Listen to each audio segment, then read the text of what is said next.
Hello and welcome to the Game Theory Podcast. I'm your host, Sam Vecenie. Today, Bryce Simon joins me, and we're going to dive into all of the NBA playoff first-round series that we didn't talk about over the last 3 days. Every series has played a game. One series in particular, the Oklahoma City Thunder, has been closed out already. We're going to dive into the Lakers-Wolves. We're going to dive into Knicks-Pistons. We're going to dive into all of the really, really close series in depth, certainly. And then we'll even talk a little bit about some of the series that are over or on the cusp of being over. But first, let's hit the music. They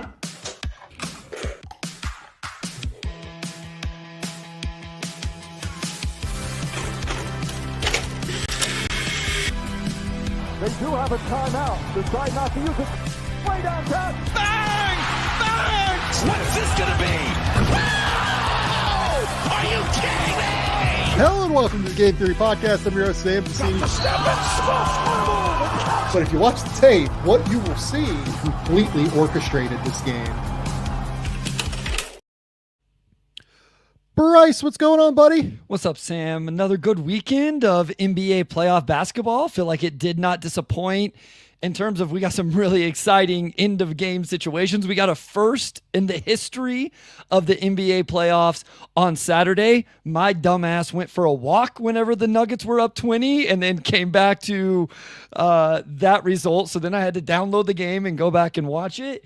Also want to shout out my daughter playing WE WrestleMania whatever on her brother's PS5 right now all by herself. I walked down to give her a kiss goodnight and she's just there having a all-out battle royale with my wife watching her. So that's amazing. Shout out Raleigh playing some WWE on the PS5. That's amazing. I love it so much. Look, I mean, I was here. Shout out Eric Weiss, shouting out Trevion Henderson. It was an NFL draft weekend. I mean, yes, it was. It felt like that's what like completely took over the news cycle. Look, as a person who roots for a team that needed a quarterback, I was fascinated with the Shedeur Sanders drop as much as anybody, because that whole thing just seems so incredibly interesting to me. I mean, honestly, the first thing that I thought of is like he slipped to the third day was just like, oh, this just seems like, I think he doesn't have an agent, if I remember correctly.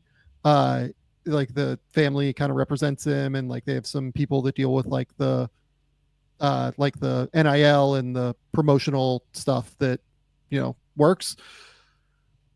It just felt like a situation where they just completely mismanaged and bungled the pre-draft process in like such a drastic way to me that, they just didn't go through, they just didn't have a realistic understanding of who he was as a player. Because like, if you watch the tape, and like, honestly, I did watch a good amount of him because I was curious, thinking that the Steelers might draft him because there were all of these rumors. Like, I just hated the way he dealt with pressure the entire year. Like, he just backpedals and backpedals and backpedals. And like, you just can't do that in the NFL, especially when you don't have like outlier arm strength like Patrick Mahomes does. Seems like a really creative mind as a passer in terms of the way that he layers throws and everything. But like, I just didn't, the way that he played at Colorado, like I was just like, this is not going to go well. And then you see the interview stuff and you see the everything that comes along with that. It just felt like a completely bungled, mismanaged process to me more than anything. So once he fell out of the first round, and, Dane Brugler had him outside of the first round, Hayden Winks had him outside of the first round, like sharp people that do this, absolutely thought that this was a real possibility. I was just like, oh, like this might not go well. You know what I mean? Like this really, really might not go well for him in all of this. Yeah, I mean, so I struggle with Shedeur just a little bit because not every player's pre-draft process and interviews gets highlighted and outlined. So I'm like, okay, well, how common is some of the stories we're hearing about Shedeur? And listen, I don't watch the NFL draft that closely outside of the Chiefs and the Chiefs podcast coverage of it. And so I'm not going to sit here and act like I'm some sort of expert on it or whatever. So the actual play on the field, I can't speak to as much.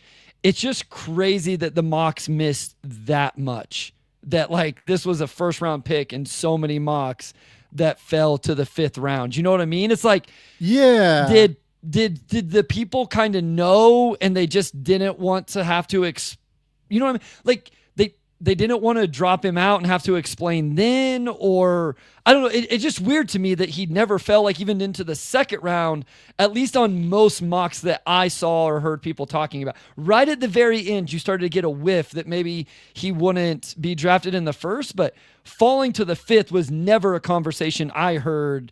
And so that's what's kind of crazy to me, which makes me like maybe the interview stuff was really that bad, like compared to anybody else. I think that's absolutely what it says to me is like, that the interviews were really bad. Like there's just no way that he falls below Dylan Gabriel if the interviews are good. You know what I mean? Yeah. Like it's just, like Dylan Gabriel played, I think, freaking 7 years in college. Like it's just not, it's not the reality. Like that's what it says to me is just like the process was very bad. And he didn't do anything during the process either is the other thing. And I think that people really try to like get to know these players much more so in the NBA than in the NBA. I feel like the NFL draft process is like incredibly important to where your stock is, just because all of the testing, all of the meetings, everything. And frankly, football is a more complicated game than basketball. Like it's 11 players on the field who have to be in unison with one another, who have to be able to like have real cohesion together at all times. Like, I'm like blown away by what Dane Brugler does. Like, working with him at The Athletic, like whenever I started to do a draft guide, my first call was Dane, because Dane has done his thing for many, many years. And the first thing I said to him was just like the amount of ground and like the sheer breadth that you cover is incredible to me. Like it just makes no sense to have to cover that many positions, that many players. Like Dane, I think writes like freaking 400 profiles or whatever. So it's pretty wild. Honestly. It's called The Beast, right? His like so that's what I listened to the KCSN podcast. Like they have this podcast network. It's every day, whatever. It's only Chiefs coverage, but they referenced his stuff all the time throughout the, and then whenever they were like talking about, they would reference the Beast said this about this kid, or the Beast said this about that kid. And I complain about having to follow, 150, 200 college basketball players, overseas guys, whatever.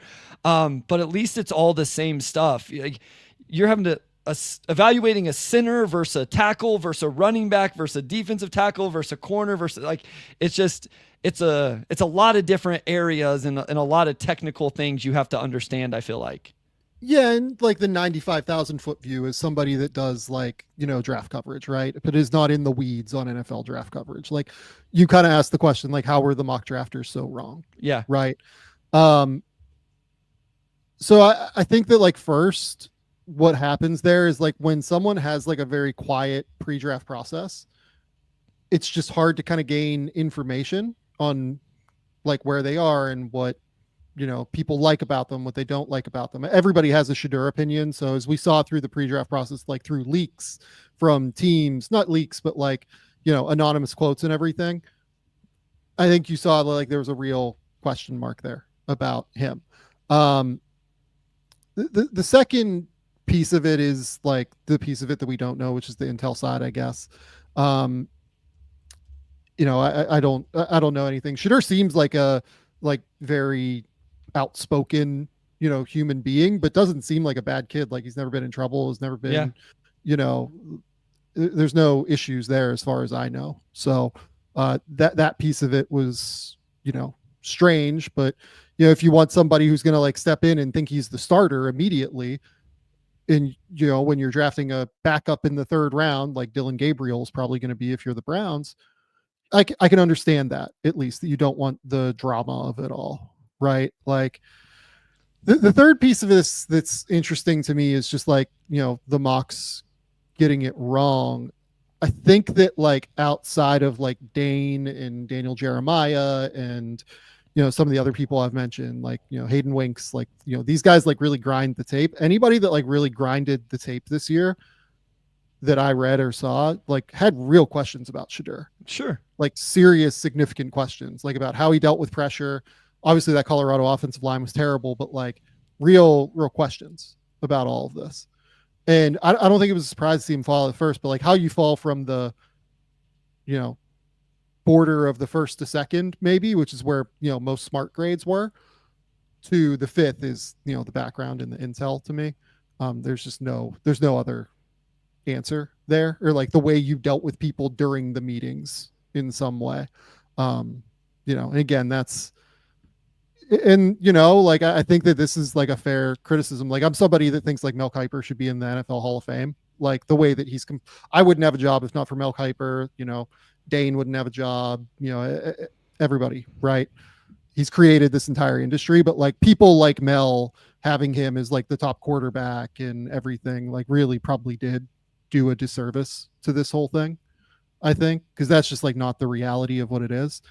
I've had a couple people ask me like questions about like, can I remember a equivalent in the NBA? So that's what I was wondering. Like, who's the, like, this wouldn't even be, we thought Cam Whitmore was going to be the number 5 pick and he's still like, that's not the equivalent to him falling to 20 or whatever, is it?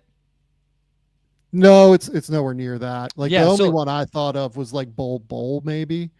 Like that was one where he like didn't do a whole lot pre-draft, if I remember correctly, and then like dropped to 44. Bull was probably the one that it felt like to me most, but like I don't think there's even equivalent to that.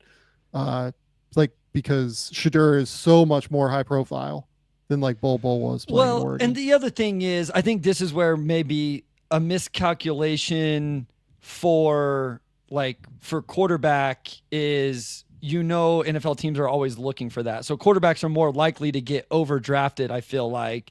And so even if they felt like maybe Shedeur had questions, perhaps they still felt okay putting him in the first round because they thought some team would take a chance because it's the most important position in the NFL. And so they're, like people even said that with Cam Ward, that he would be more like the 5th quarterback or something. I heard people say that in the draft the year before, and he went 1 because he's a quarterback and you're always looking for that. So that's probably part of it also. And the other piece of it is too, and we'll move to basketball after this, but like with the quarterback position particularly, there is just like a limited number of teams that are looking for quarterbacks. Sure. Right? Yeah. So once you get past a certain level, correct, there just aren't going to be teams that take quarterbacks in the first round. Certainly. Kansas City was never going to take Shedeur Sanders. Correct. Anywhere. The Buffalo Bills were never going to take Shedeur Sanders. There's an X number of teams that just like, even when it becomes valuable, they're not going to take him. Yeah. Yeah, no, that's completely right. Like, there's just like a real cliff to fall off of. Like people were talking about like from 9 to 21, like the Saints to the Steelers. If like those two teams didn't take him, then like it was just a cliff at a certain point and somebody had to move back in. And when the Giants moved back in for Dart, which again, like, watching tape and doing what I did because I was curious about Dart because there was that report about him potentially being a target for the Steelers and them having a first round grade on him. Like I was a little bit more impressed with him because like I saw the play action vision, and maybe I'm thinking about it from the Steelers perspective because like Arthur Smith runs their offense and they run like wide zone into play action and everything. I was like, okay, like this makes sense to me, right? Like this, the way that he throws in play action, the way that he can layer the ball, the way that, he throws the ball downfield fit for the Steelers. But I guess I wasn't thinking about it like in terms of the way it works fully, but that's why this is a little bit different than the NBA. Like the NBA will just draft talent because you can get talent on the court for the most part. The NFL, like if you have a quarterback, it's just there's a total cliff where you're not in. Yeah. Yep. I agree. So, okay, let's talk about basketball. So the game I want to start with today, Lakers Wolves. The Los Angeles Lakers lose to the Minnesota Timberwolves 116 to 113. And I want to give the Wolves some credit here. I just find so much more of what's happening with the series to be interesting from the Lakers perspective than it is from the Wolves perspective, in all honesty. But I do want to at least start with this by giving Julius Randle a lot of flowers for completely turning his season around. He has looked amazing in this series. I think that part of what the Lakers are doing is making it a little bit easier for Randle, in all honesty, to get mismatches and to be able to attack in the way that he is. Also, them not having a great rim protector, Jackson Hayes being completely unplayable. Yeah, like there are reasons why Julius Randle's going off in this series, but he deserves credit for doing it because he has struggled a bit throughout the course of his career in the playoffs. The second piece of this is Anthony Edwards. I mean, Anthony Edwards has been one of the 3 or 4 best players in the playoffs so far. And again, I think the Lakers are making it a little bit easier on him than it should be. But at the same token, I think Anthony Edwards has been phenomenal. He has beaten guys off the bounce, particularly like anytime Rui is stuck on him on an island. It feels like barbecue chicken. Like it is curtains for him. He has no chance to deal with him and stay in front of him. So, and Eric's right here. Shout out to Jaden McDaniels as well. Sure. Jaden McDaniels has been really important as like a 3rd or 4th scorer who has had a really good defensive series. I think Jaden deserves a ton of credit as well. Yeah, absolutely. But the Lakers are, this is like a maddening series for me because so much of what we talked about in the lead up is that both teams can pressure one another in certain ways, right? The Wolves are doing an amazing job of pressuring the fact that the Lakers don't have a great one-on-one defender for Anthony Edwards. And they're doing a great job of causing problems, not necessarily today for the Lakers because they dropped 113, but causing problems for the Lakers to get consistent penetration and be able to get all the way to the basket with their 2 bigs, and they're winning the rebounding battle a lot of the time. Like there are a lot of different factors there. So I just think that the Lakers are not in any way, shape, or form pressing the advantages that they potentially could have. When they go small, they're not really aggressively putting 2 on the ball to me. Agreed. Like they're just soft switching. And I don't understand why they're not aggressively trying to take the ball out of Anthony Edwards' hands. The case against this would be that, okay, you go small, you put Naz Reid on the court. Naz Reid, as we saw in the final possession today, or the possession where they took the lead at least, you know, Anthony Edwards goes around, takes the screen, they put 2 on the ball, takes a second screen, they kind of ice it with Luka, it looked like, and that just opened up the pocket pass, right? The key for the Lakers is that I just think more than anything, they're not defending well. Like the strategy is poor, the execution is poor. The craziest thing that like bothers me, I guess, more than anything is that they're not even doing the little things well. Like there were back-to-back possessions in the second quarter today where I think it was Julius Randle and then Anthony Edwards just got middle penetration on whoever was guarding them. And Rui had to step up, I think both times, if I remember correctly. No, it was Vincent, it was Rui twice. And the Wolves had a guy in the dunker spot both times, and is that Rui was guarding. And as soon as Rui steps up, there's just nobody to help the helper there. Like there's nobody on the backside who is rotating on a string with Rui to make sure that they're able to guard the easiest dump off pass in the world. I just don't think in any way, shape, or form that this Lakers defense is good enough right now. I guess is where I'm at. And I expected it to be a little bit better based off of what we saw in the middle of the season when they really were like aggressively blitzing and doing different things defensively to try and make it work. Yeah, I'm with you. It's interesting. You know, I had the same thing in my notes that are they ever actually going to double him? I feel like they show him bodies and you'll see possessions where he has like the ball at the top of the key and LeBron is super engaged off the ball and will like kind of stun at him and then get back. But it's like they never, I think you said it correctly, that they never actually forced the ball out of his hands until the very end of the game. And then to Anthony Edwards' credit, I thought he handled those situations really well and they turned into points for Minnesota.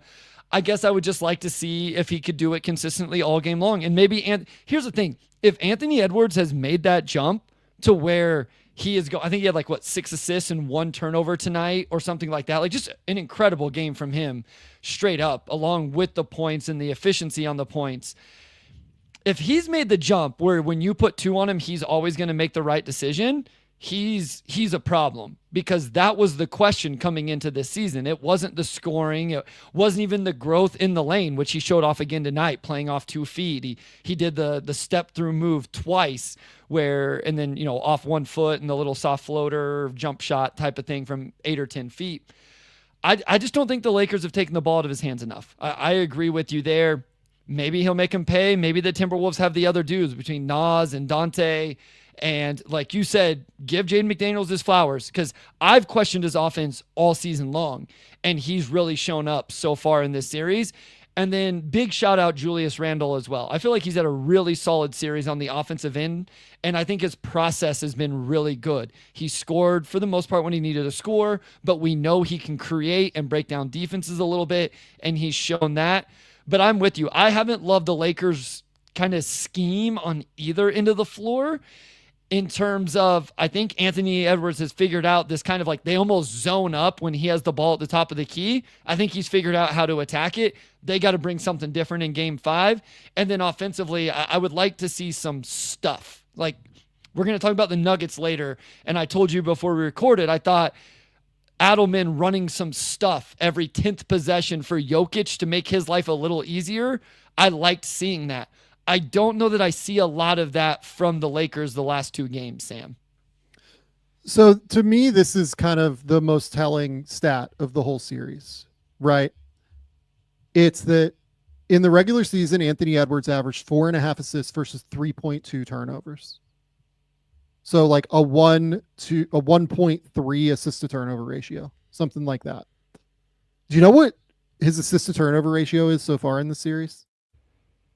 So 6-1 tonight. I'll say 3-1. 23 assists to 6 turnovers. So 4-1 just about. Wow. Good for him. But to me, what that says is that they aren't aggressively blitzing him enough. They're making his life a little bit too easy in terms of what he's seeing, what his eye lines are, what his vision looks like, how he's able to map the court. They're making it too easy. Like, teams blitzed Anthony Edwards at a higher level than any other player in the league this year, if I remember correctly. And the Lakers have not done nearly enough of that, especially when Rudy's in. Like, anytime Rudy's in the game, like, I don't understand why they aren't just like aggressively blitzing. And another piece of this with the Lakers is that the Timberwolves have obviously adjusted. They're going with like more small to small screens, right? Like, they'll bring up Mike Conley if he's being guarded by Luka. They'll bring up certain guys, right? I just don't know why you wouldn't blitz those, almost especially because like Mike Conley, God love him, he's one of my favorite like dudes on the court. Like, he went to Ohio State, like he's had this incredible career. Like, that's the guy I kind of want to make the scorer at the end of the day. And if he's just like sliding or popping or ghost screening or whatever it is to try and get that easy switch, because the Lakers are doing the easy switch, don't make it that easy, I think, is my point here. I mean, I think we knew this going into the series, and it's proven out. The Lakers, you said it already, the Lakers don't have somebody that can guard him one-on-one. Like, there's just no point in trying, in my opinion. So why switch onto another defender that's not going to guard him either? They've made it he's too comfortable. You said it. He's too comfortable. He's able to square them up. And then right now his process is really good. I think you got to try to speed up his process. He may already be too comfortable. Maybe he'll make the right decisions, but I feel like right now he's squaring up the defense whenever he wants. And then if he feels like he wants to hit the jab step jumper, the face-up jumper, and again, he's gotten really good decelerating, long stepping, changing pace, playing off 2 in the lane, along with the assist to turnover ratio. You just can't let him do those things. Get the ball out of his hands. I don't know, maybe they get carved up with somebody making a decision in the short roll and then their shooters out at the 3-point line. But I think you got to try something. I think game 5 has to be something different from the Lakers, or they're going to continue to see the same results. Yeah, and look, here's the other thing too. Their offense is not nearly good enough. Like just genuinely, like that their offense is nowhere near good enough right now. And a piece of that is that this was a team that when they ran stuff in the regular season, I thought they were super intentional. I thought that they were really sharp at getting, creative mismatches and looks that they wanted. It just doesn't feel like there's any intentionality to what they're running on offense right now. No, I'm and with that's you. I think what worries me. And what's crazy is I thought like LeBron was like really engaged in this game. I thought he had a pretty good game overall, but it still isn't enough. I was just trying to look up their.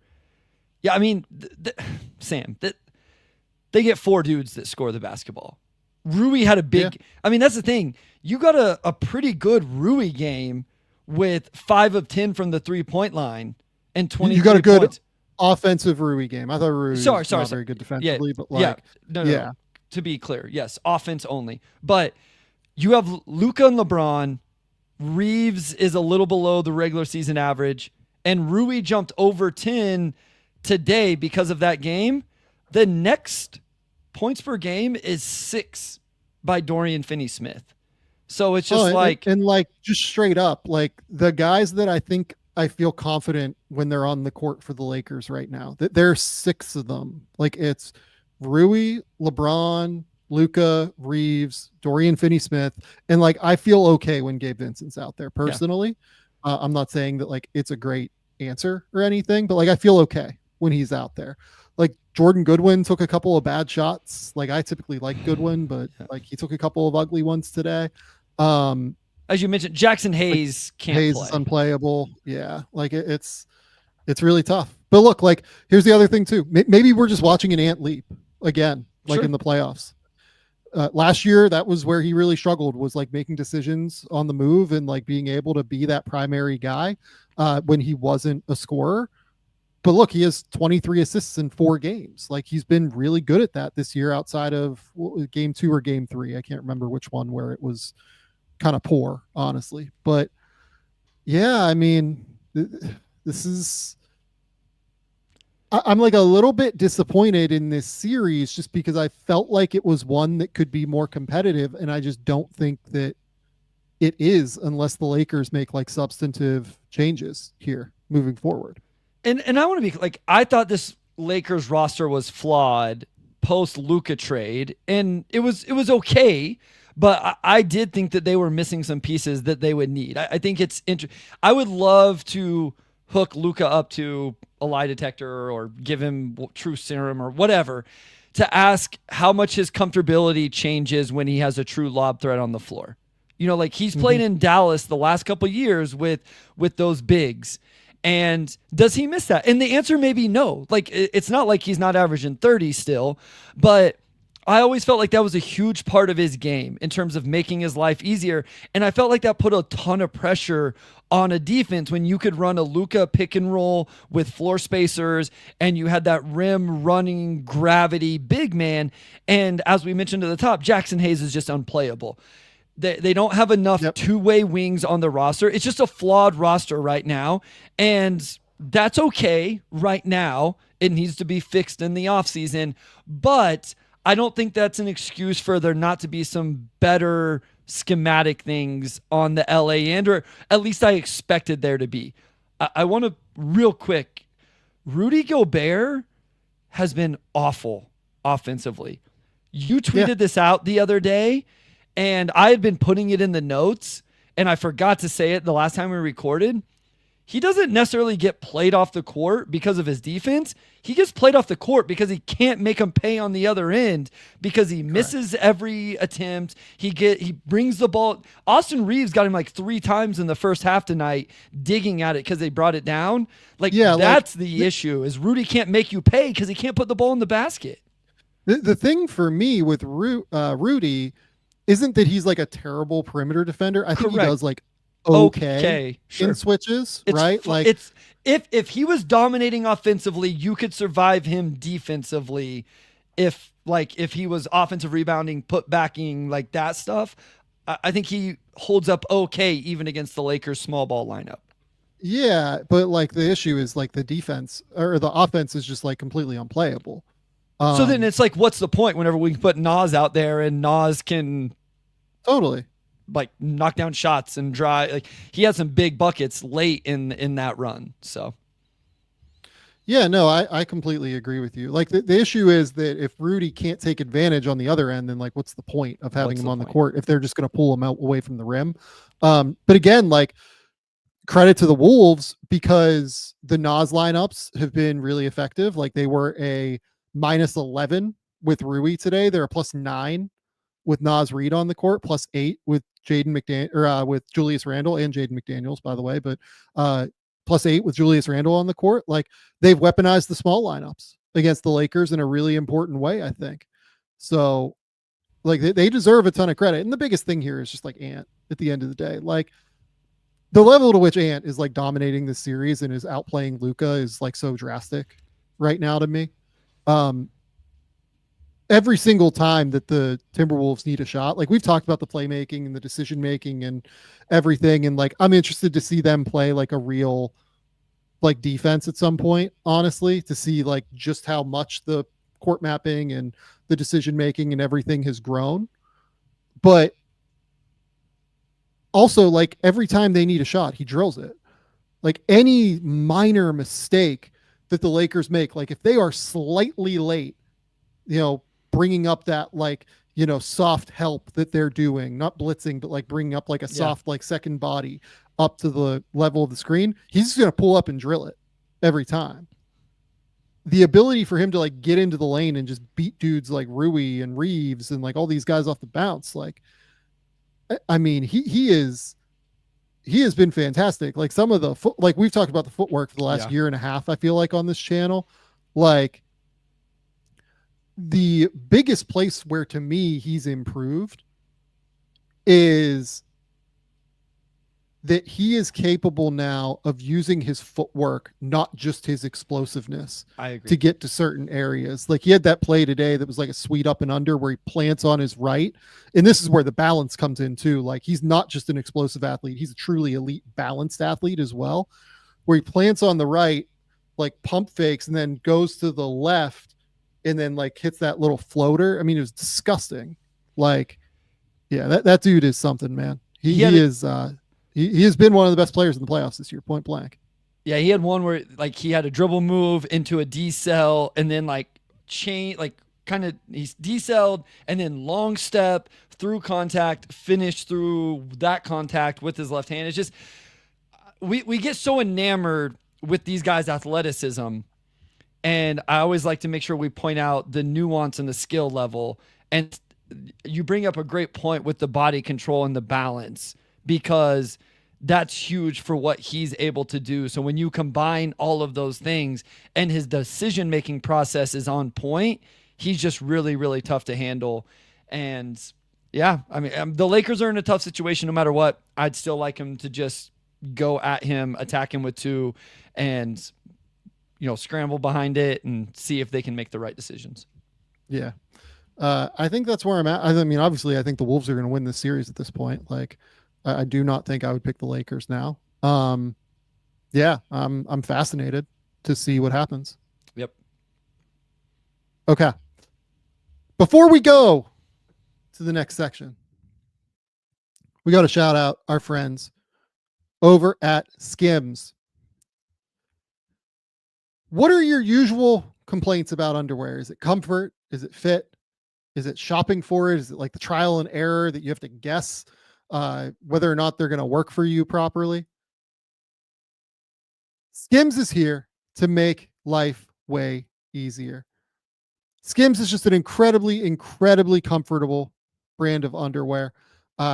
It's just really, really hard to over-explain how easy they make it to be able to find the underwear that works best for you.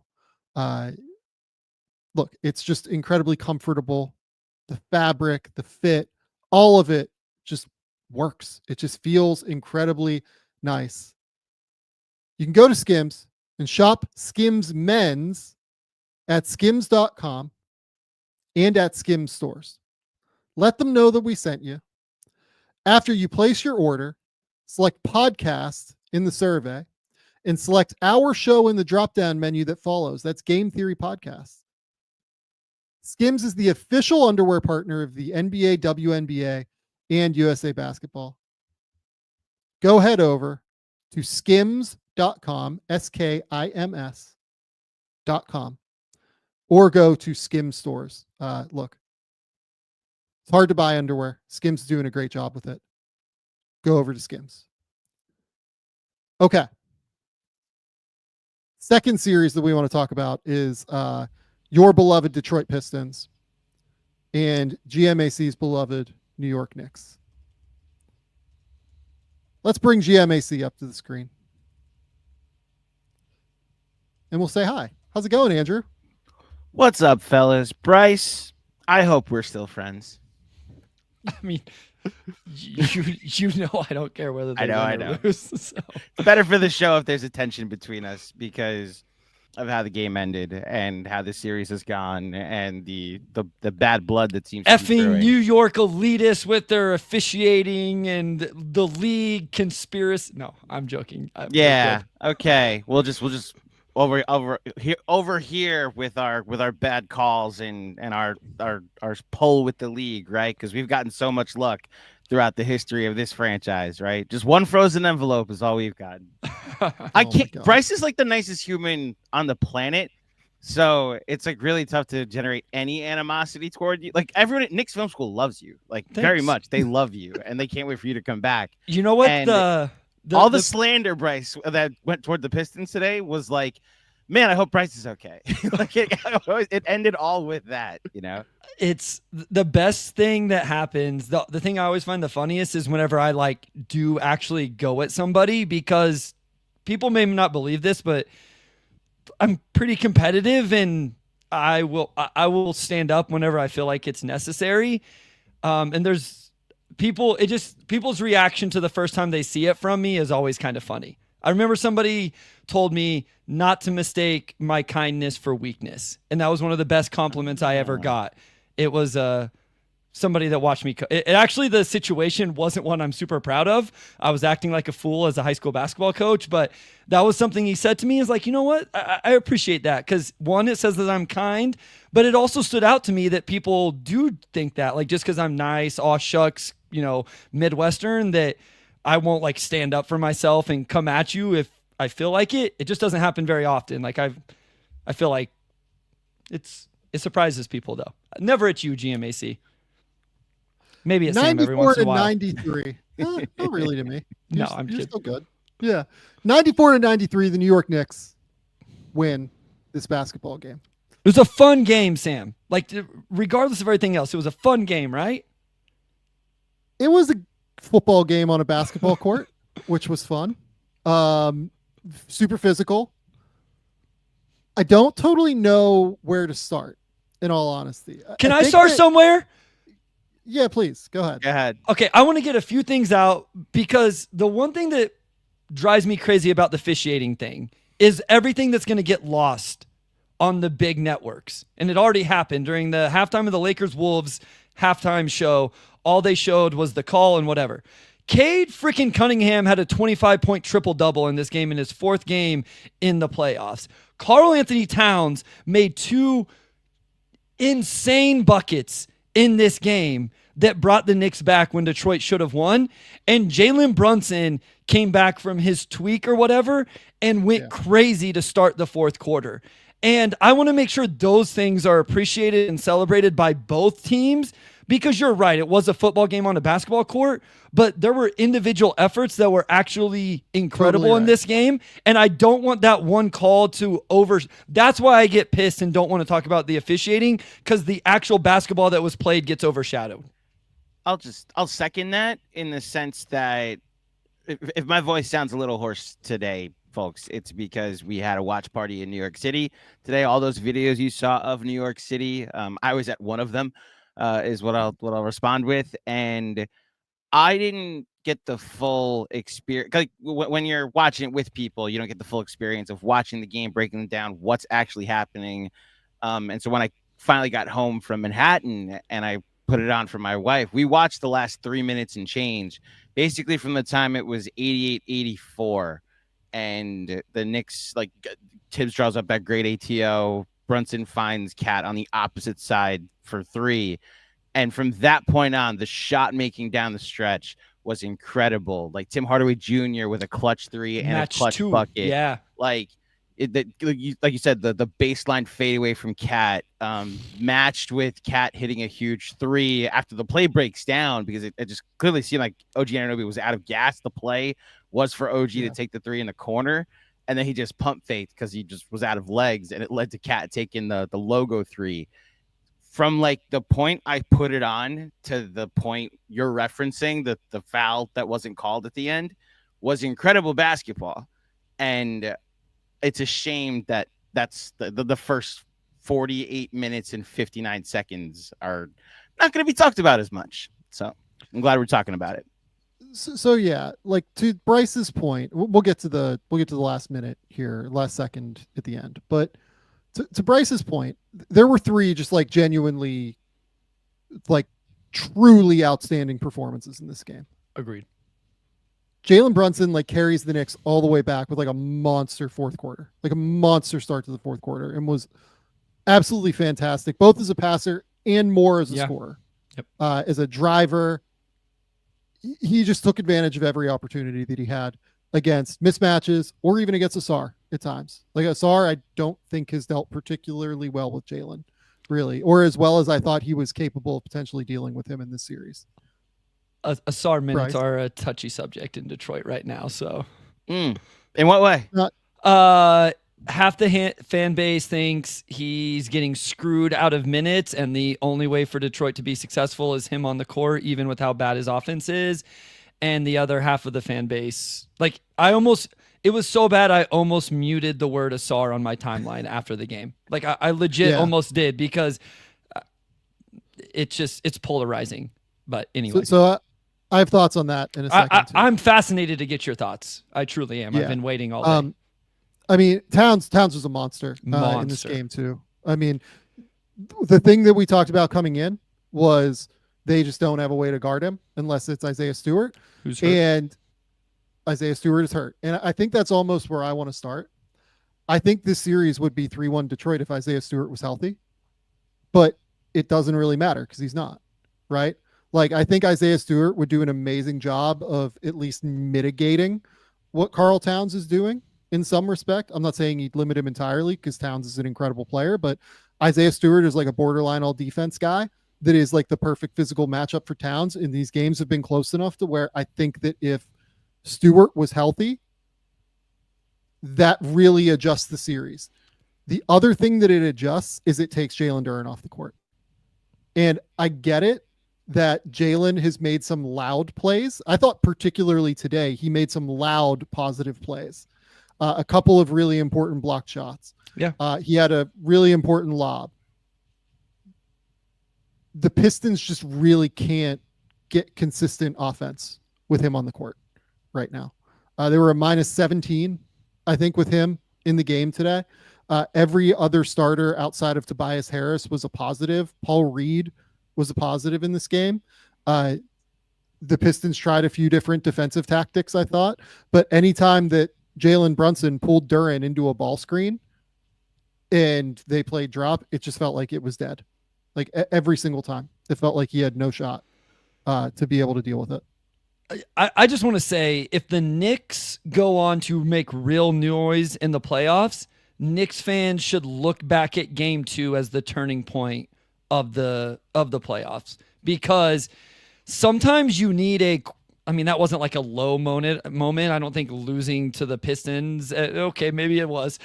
Maybe losing to the Pistons in Madison Square Garden is a low. Not because it's the Pistons. Right. I know you're not disrespecting the Pistons. They've been losing in the final minute of the last 3 games of the series, right? Like, all I'm saying is, Cat was so quote unquote bad, underutilized, whatever you want to say, that it forced everybody, including Tibbs and Cat and the team, to look at themselves and self-scout and say, this is wrong. We have to fix it. And we have to like make a real conscious effort to do so. And it's paid off in spades, GMAC. It's exactly what I was alluding to all throughout how we were previewing the series ahead of time and after the response to game 2, where the conversation you guys had about the Knicks crunch time offense, Cat taking 3 shots in the second half, none in the fourth quarter. Like, as much as people might want to put that on Cat, maybe he does share some blame for maybe not being as aggressive. This has been their offense the majority of 2025. And it wasn't like a low point in that you lost to the Pistons. It's a low point in that it's on a national scale for everybody to see. Everybody's noticing it. Everybody's like, oh, so why don't you run more Cat Brunson pick and roll? And here we are 2 games later. Cat is dominating fourth quarters, has 8 gigantic points in this stretch tonight.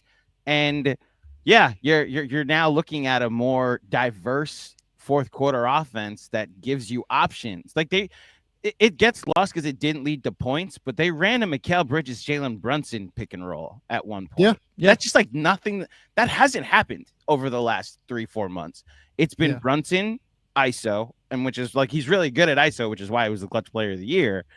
Or they bring Josh Hart into the action because he's being guarded by the center. And it's been their only option. And Cat, you go space the floor, bring this really good wing defender over there, or just any wing defender over there. Go be with Anunoby and Mikal Bridges, and Jalen Brunson will cook. And now there seems to be a more diversified offense that, like I said, has options. I just want to point out, and I think Cat's overall offensive diet has been good because they have run designed actions to post him up. But I also want to point out, I was screaming at the top of my lungs that Karl Anthony Towns should not have 5 3-point attempts in the first 2 games of the series. He's now 9 of 15 in games 3 and 4. A lot of them the trail variety, which I love. And Detroit sucks at guarding. And that's why, as somebody like trying to be neutral in it and looking like how should New York attack Pistons defense, they should run Cat. Like Jalen Duren and Paul Reed both did it tonight. Like they closed out short, and I'm just like, but it's an advantage for them. But to your point, you were screaming for the post ups, and we've seen them. They tried to run it again the first play tonight as well. It was going to be a Cat post up. I think Detroit got real physical. I don't remember if it was called a foul or what, but they blew it up a little bit. But they're consciously trying to do that. And to his credit, he's made some ridiculous shots in this series. I mean, the baseline fadeaway was Jalen, like, I don't agree with you, Sam. Or sorry, I don't disagree with you. But on that particular possession, Jalen Duren, he did all he could and contested with his left hand even to make it a better contest. The bigger issue from Duren was on the 30-footer that he made to take the lead. Yeah. So I think Cat deserves a lot of flowers, and obviously Jalen Brunson. And I put it in my notes. OG wasn't as good offensively in this one. I wonder if he is getting a little tired. He's been an incredible 2-way player. I think I put in my Substack that he was the best 2-way player in the series so far. I still think that that's probably true just because of what he does on both ends of the floor. Okay, so I just disagree with that. Who's the best 2-way player? Yeah, I mean, I think that 2-way player is the best player in the series, right? Because you're accounting for both ends when you say who the best player in the series has been. No, I didn't. I think OG's been the best defender in the series. I would agree with that. No, okay, so you're taking how I'm saying 2-way player as different then. Yeah, than how I mean it. That's probably true. I think Cade, Brunson, and Cat have been the 3 best players in the series, no questions asked. Yeah, I'm saying I'm just saying I think OG's impact as an offensive and defensive player. I guess I can understand why you would, how that comes. Yeah. That's not my intention with 2-way player. Isn't the best player in the series. So, and where I want to go next is this. I actually do think Cade has been the best player in the series. I know that the turnovers are a problem, and the turnovers honestly are killing Detroit. It's the biggest problem that they have offensively right now. The turnovers are like they've had, I think, like 3 separate quarters in this series with 10 or like 3 halves in this series with 10 turnovers or something like totally insane. The turnovers are a big problem with Cade's game, and they're a big problem for the Pistons. I still think he's been the best player in the series. I still think that his degree of difficulty on a night-to-night basis is so far ahead of what anybody else on the Knicks is dealing with. He has all due respect to Asar, the best defender in the series, guarding him and hounding him possession after possession in OG. They are blitzing screens with him like almost every time now, it feels like to me. Like they're done just like switching. Like he has to work his ass off, like sprinting down the court to be able to find like any advantage with like a McHale matchup or anything like that. Otherwise, it's just going to be OG every single time. And he's adjusted off of that too. Like the way that they've started to hit like Duren on the short roll, and then Duren has actually made like okay decisions in this series. Like in the first quarter, he hits Duren hits a dump off to Asar. There was one, I think, in the, what was it? Maybe the second quarter, third quarter, where they blitzed them. He hits Duren in the middle, and Duren hits like a wide open kick out to Asar, and like Asar just like totally doesn't shoot when he's wide ass open, and like completely blows up the offensive possession, right? Because that's the advantage that you get whenever teams try to take the ball out of his hands. But he's making the right decisions in terms of that.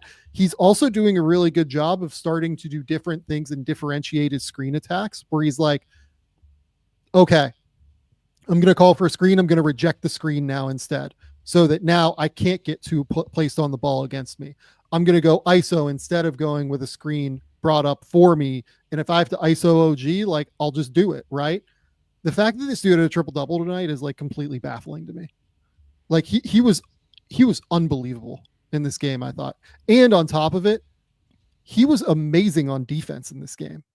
Like he had 3 or 4 blocks that like came out of nowhere. And I was like, oh my goodness. Like you have a 7-foot wingspan. And sometimes I forget that. Like you really, really can go up and get these shots. And like, it's no disservice to Jalen Brunson. It's no disservice to Cat. The problem in this series for the Pistons is what people thought coming in. Even if I think Cade is number 1, and it's by like a very exceedingly small amount, right? Where he'd be better than Brunson in this series and better than Towns in this series. The real problem is that they have players 2 through 6. The Knicks have the next 5 best players in this series. And that's even with Josh Hart not playing particularly well. I still think I'm taking Josh Hart over everybody on the Pistons right now. I don't think Josh Hart's playing that poorly. I love Josh Hart, and I get very frustrated at Knicks fans who dislike him. I think he's regained a lot of the flowers that he has lost during the season throughout every big rebound, the every big rebound in the last single one in the last 30 seconds after Cat hits the 3. Who's there to strip 100%. Cade to force the turnover? The problem with him is like the again, you run into like offensive issues where he will just like completely blow up a possession by not shooting. So right. Counter the last 2 games, he's 3 of 5 from 3 today. Now, in general, you are 100% correct. I am co-signing the Josh Hart spacing issues, which is why 30 minutes of Josh Hart is always going to be better than 40 minutes of Josh Hart for me, because I'd love to see what this team looks like 5 out. But this wasn't meant as a shot at Josh Hart, to be clear. Like, I think Josh is. Why do you hate Josh Hart, Sam Vecenie? I go back to the Josh Hart of it all. Game 2, when the Knicks were doing the nonsense closing offense that I've seen for a while. As much as I was like, man, this is a lot of Josh Hart, I felt like he was the only one up for the moment, which has been the case for the last 3 years. Ask a Sixers fan, ask a Cavs fan, like about Josh Hart and what he turns into in the playoffs. And then game 3, like every big rebound, every fast break that they need to start, he's their lead person when it comes to transition. And look, I'm sure a coaching conversation will come up when we talk about this series, but I thought Tibbs like tried a bunch of stuff because they just weren't hitting anything. And there was a stretch where they went without Josh Hart on the floor and they couldn't get a rebound, but he was trying to boost the offense. Then there was a stretch he went without a center for like 2 minutes to try and boost the offense, and was no Mitch, no Cat, and Josh Hart's your center, and it worked kind of well, but they weren't hitting anything.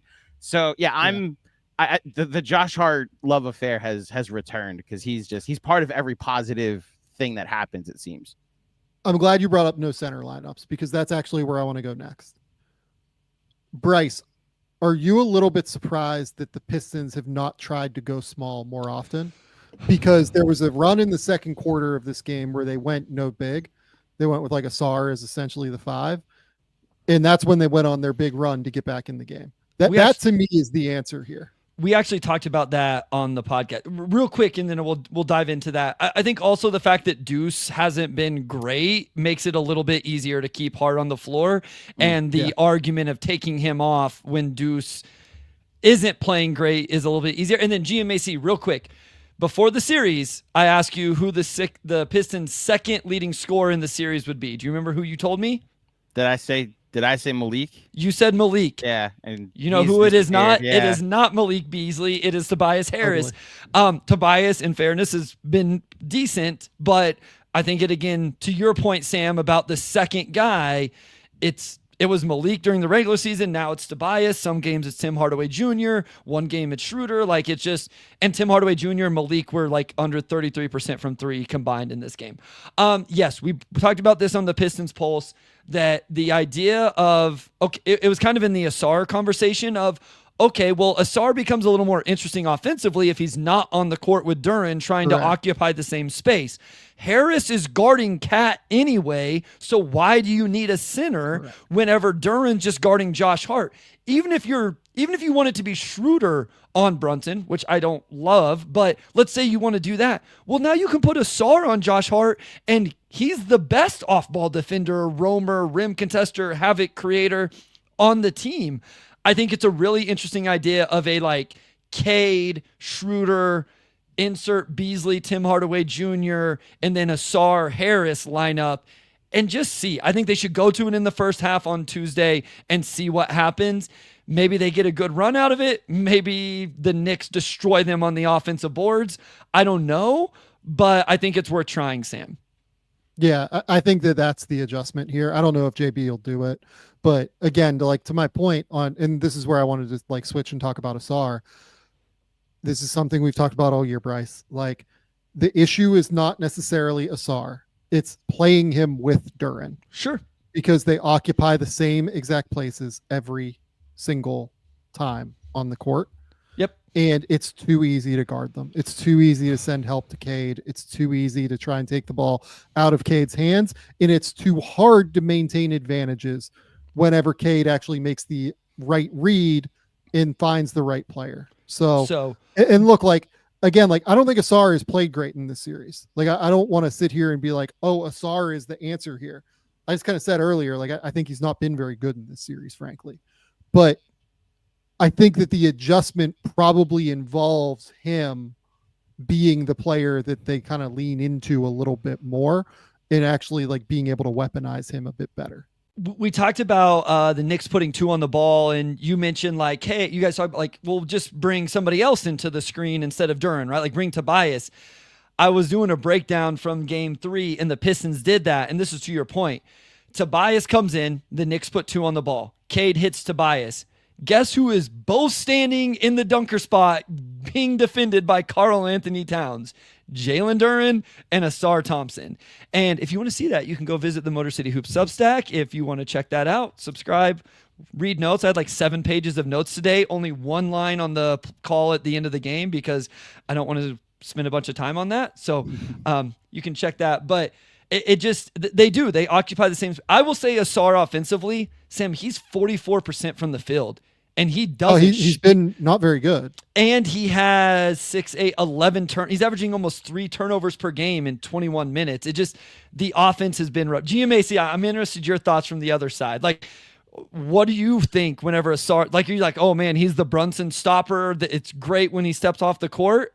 So it's multi-layered. First of all, the Josh Hart conversation we were just alluding to that you don't like, Bryce, that it becomes all about his spacing, all about the things he takes away from your offense. It's so much more with Asar. So it's literally the inverse, but it's the extreme version of what some Knicks fans make you think Josh Hart is. Yeah. But so I think the bigger frustration with Knicks fans is that like when Josh is on the court with Cat, it's like you could have had the whole point of getting Cat was 5 out, and you don't. And when you go to make a sub, it's not, okay, now we'll play 5 out for a little bit and go deuce for Hart. It's, no, let me bring Mitch in for Cat. And you're basically doing what the Pistons do with their spacing and having 2 non-shooters on the floor. And that's why Asar, and it's unfair because he's so young, so it's tough to compare him to Josh Hart. But, like, the reason the Knicks can get away with it is because Josh Hart is Josh Hart. Asar is still, like, doesn't have all the intangibles, the way you can run your offense through him. And if you're asking from a Knicks perspective, I've been the most afraid of the Pistons when he's not on the floor, personally. Interesting. And so, like the stopping of Jalen Brunson, I know the foul baiting in game 2 became a thing. He's gotten his points rather easily. So let me ask you 2 games. Yeah, I had no problem with him. Yeah, today. This is the big argument is the Pistons defense tanks whenever Asar's not on the court and the offense isn't that much better. But from a Knicks perspective, you think the Knicks are going to get theirs no matter what, and you're a little bit more nervous of the offense when the spacing isn't clogged up. Is that fair to say? Listen, I come from the school of Mitchell Robinson as well, where I respect what Jalen Duren can do on the glass, and I think he has been a monster on the boards at times. I'm afraid the most of the Pistons when it's Duren and 4 shooters, because then you're actually guarding 5 guys. All 5 of them command gravity. The reason they're able to guard Cade the way they are with help and with blitzing is because you can ignore one of their guys. We talked about this before the series. They did this 2 years ago to Isaac Okoro against the Cavs. They just ignored him, and JB Bickerstaff again took him off the floor. And at the time, like, their best option to guard Jalen Brunson wasn't there. And you had Cedi Osman, you had Karis LeVert. Like, he just pivoted away from a young player that wasn't able to contribute at the moment. And in this series, I think you're seeing a lot of the same thing. I think Asar's playing a little bit better than Okoro did that series. He's also playing more than Okoro did that series. But I know a lot of Knicks fans speak to this. If the plan is, like, put Schroeder out there, who I don't know how you feel about his defense on Brunson. I actually think he's guarded him somewhat well in the full court. He's just too small. He's just too small. Like that's the difference is if the floor is space, Brunson's going to get to a spot against both of them. Asar has a better chance to contest a shot than Schroeder does. But like I don't think Schroeder's been bad. I also want to point out Asar's essentially playing the same minutes per game in this series that he played in the regular season. And I don't know if it's because of the blood clot and, his late start to things, but Asar played 22.5 minutes a game in the regular season, and through 4 games of the series, he's playing 21. And so that's another point I made on the Pulse today was it's not like he went from 30 to 20. He went from 22.5 to 21. And so I don't think it's that crazy. The guys that have scared me or bothered me the most when they're in the game for the Pistons, it's obviously Cade. It's Duren, especially when Cat's in foul trouble, which today was the majority of the second half. And then it's Tim Hardaway Jr., Tobias Harris, and Beasley or Schroeder. Honestly, it's Schroeder, because Beasley, like, he got hot today, but he hasn't made a shot in a week. He made shots in game 1, and then his impact and his gravity, of course, command, especially since he hit everything during the regular season against the Knicks. But, like, you see what I'm saying? Like, it's those other 5, and then you get Asar Thompson. It's like, okay, we can guard 5 on 4 at the moment, and we can it's a different way to guard the other team, which I think is advantage Knicks.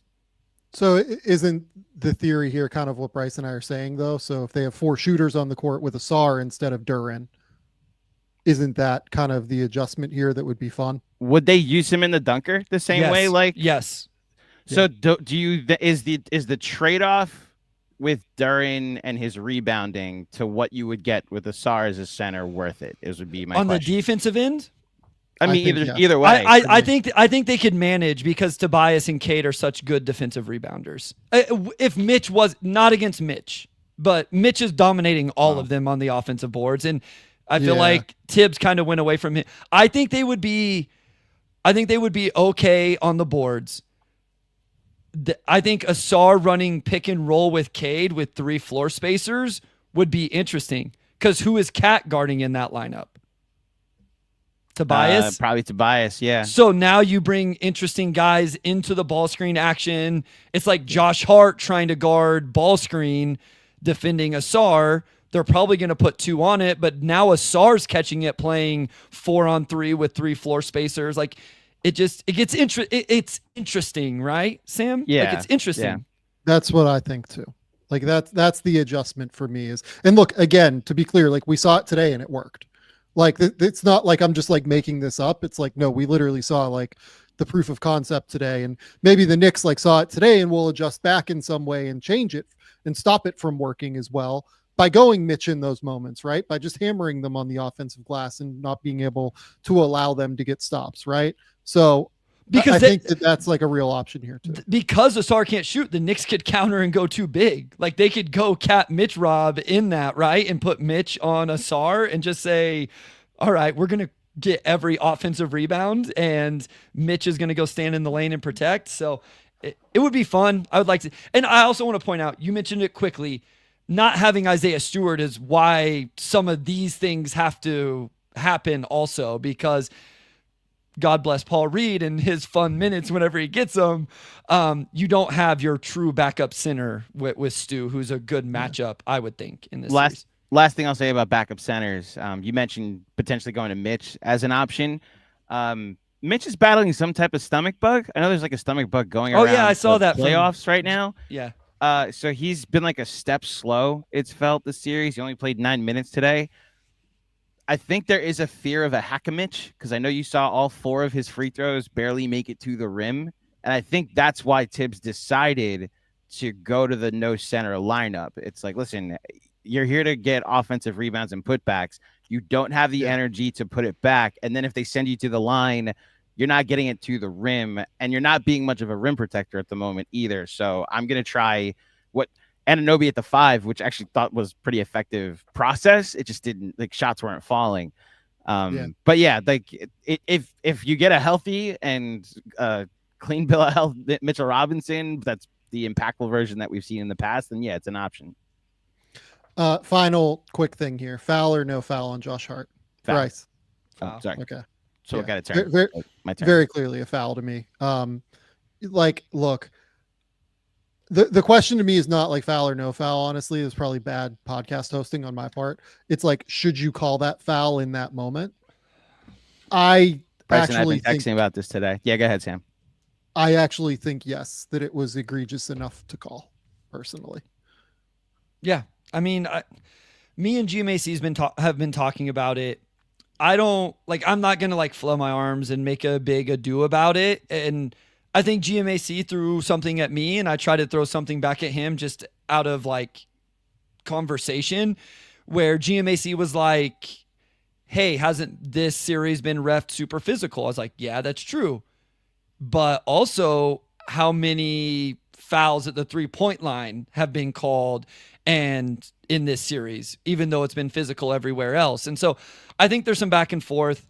So yeah, I think it was a foul. I think it probably should have been called. Yeah. So I'm going to sound like an absolute homer here. Just a fair warning. I love it. I'm going to sound like a homer here. So 2 things, okay? Start of the second half, the Knicks just couldn't hit anything. They were 5 of 17 from 3 in the first half. They're even worse on 2-point shots, it felt like. And it seemed like a very clear game plan or missive from Tibbs was like, get out in transition, get to the rim, get downhill. They were calling nothing. Now, it's not even that they weren't calling anything for the Knicks, because you go back the other end, they were calling nothing. I was terrified the entire third quarter before Brunson got hurt that he was going to pick up his 4th foul, that Cat was going to pick up his 5th foul, because they play defense with their hands, right? So I'm waiting for it to happen. They were letting them play, and you're like, all the Cade blocks, every time the Knicks went downhill to the rim, it was an auto block, whether it was Anunoby, whether it was Brunson, whether it was Cat, whether it was Bridges, all of them getting downhill. And it's like, okay, you're not scoring at the moment. And it felt like the officials were letting the physicality take over, and that carried throughout the rest of the game to where when the Josh Hart play happens, when the Tim Hardaway Jr. shot goes up, in this game, that's a no call. That's my only counter. It's a foul. It's absolutely a foul. There were plenty of fouls not called by the textbook definition of the rule, right? I thought they were letting them play, and it's a consistent way they were calling the second half. I recognize I'm wearing Knicks blue at the moment. I completely get it. I felt, as objectively as I possibly could be, that it was consistent with how they were calling it, which is all I could ask for. And then I have a second point, but I'll let you guys respond to this. I'm good. You're good? Yeah, look, I think that particularly on 3-pointers, they have not really let a whole lot go. Like, it's been on like the drives and the physicality on like around the basket and things like that. Like, it feels like to me that on threes, they actually have not let a whole lot in the series. Yes. In this game, though, I don't know. Brunson got, I guess Brunson only shot 2 free throws today. What are you talking about? Yeah. Yeah. Like, I don't know. Yeah. In the series, you're probably right. In the series in general, you're probably right. And not today. Like, I just thought in the second half, the intention was like, hey, we tried. They took 21 threes. Oh, no, not 21. It was close to 23s in the first half. And I was like, this is a new Knicks team. They're on pace for 43s right now. And then they went and tried to play to the physicality to try to get to the line, and it just didn't work. And I thought, okay, you're going to have to discover shot making again, or this is going to be 2-2. And that's the only counter I have to that's a no call based off of how you've called it the first. Yeah. Again, Jalen Brunson, the foul baiter that's so egregious to the league that nobody wants to watch him, shot 2 free throws, had 15 points in the fourth quarter today without taking one of them. So clearly the refs were not being deceived by his dark arts, right? The other thing, we talk about the ridiculous foul in the second quarter that I sent you earlier. It was a foul. That is he just so we actually have a star ran into him. We have a term. First of all, that's the Chris Paul. By the way, that is a legendary Chris Paul play. But we have the illegal screens that he gets people called for, the charges. We call it getting Brunsunned, where you bring Jalen Brunson into the screen and then the contact forces him backwards. It's what happens. He's small. You can't do that to a small guard. Anyway, the second thing, in real time, you view it one way, right? The play at the end of the game with the second left. When you get a couple looks at it, that's only when I was able to say, you know what, Josh is in his landing area. There's body. He's clearly affecting the shot. That's probably a foul. So we got a chance to look at it. What? I thought he hit the shoulder pretty clearly on the first go. Oh, so I didn't. And I think a lot of people in the New York area code didn't either. I'll be honest, I didn't think it was a foul live. And then after seeing the replay from the baseline, I thought Now, in fairness, once I got the view from where the ref was standing, I thought it was a foul. Whenever I got the view from my living room, I didn't. But anyway, with the ref, go ahead. The ref has a lot of pressure to make a call that will decide a game in a series there. The point I'm trying to make is we both all took a second look at it, which is probably why you shouldn't blow your challenge in the first quarter of a game. No, he couldn't have challenged it anyway, though. Yeah, it's not challengeable anyway. He couldn't have challenged it anyway. Why? That's true, because it's a no call. Yeah, it's a no call. Right. Yeah. So, but get out of here, GMAC. But for what it's worth, Pistons fans are crushing JB for that in general, though, for using terrible challenge. It's an insane challenge. Made no sense whatsoever. It was so Can stupid. I end with a story? Can I end with a quick story? A very quick story, and then you can go back to talking about the much more entertaining games, probably. So, as you can probably tell from my year so far at Game Theory, I played baseball the majority of my life. From the time I was 7 to I was 17. My dad, who spent a lot of time, at all these baseball fields growing up, made some friends with some umpires and decided to make some extra cash on the weekend being an umpire. When I graduated high school and playing any type of amateur, like college or pro, was not out of the question. I wanted to stay around the game. And so I said, Dad, can I take an umpire class? Maybe I'll let that be my summer job. So I went to orientation when I was 17. And day one of orientation, the head of the umpire union here on Long Island says, gentlemen, let's start here with an icebreaker question. Can someone give me the definition of a strike zone? And I played baseball my whole life, as I just said. And I'm like, okay, let me Let me answer. Why not? I'll be forward. I raise my hand and I go, so from just below the chest to right above the knees and the width of the plate. And the guy goes, young Claudio, that's a good definition, but it's 100% wrong. Sit down. And I'm like, oh my gosh, I'm about to be enlightened to the secret of umpiring. That is why I've probably disagreed with calls in the past. He goes, gentlemen, learn this and learn it good. The definition of the strike zone is whatever the umpire says it is. And that has crystallized and informed how I view referee calls and missed calls the rest of my life. That was 20 years ago.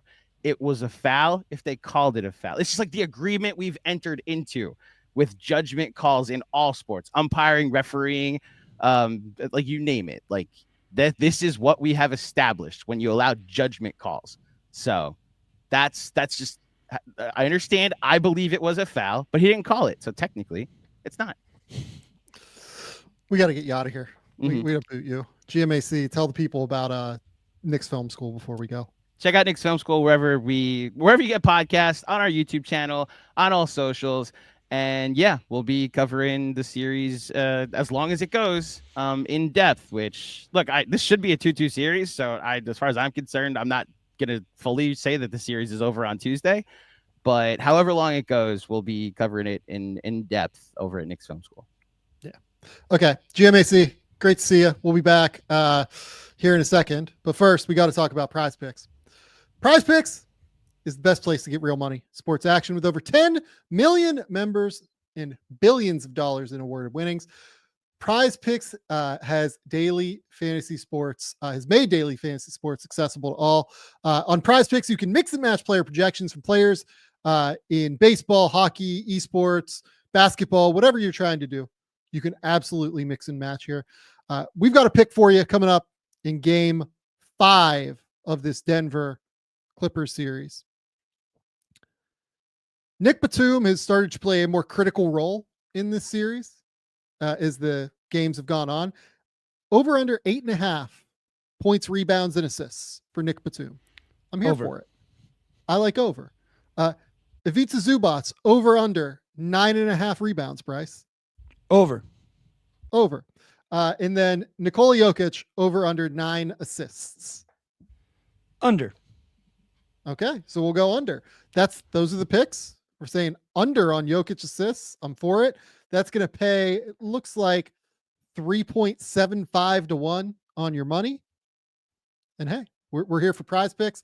Download the Prize Picks app today and use the code Game Theory to get $50 instantly after you play your first $5 lineup. Download the app today and use the code Game Theory to get $50 instantly after you play your first $5 lineup. Prize Picks, run your game. Okay. I want to, before we get to that series, and I do want to talk about that a little bit, I want to talk about Rockets Warriors, and I think some things that are happening with the Rockets.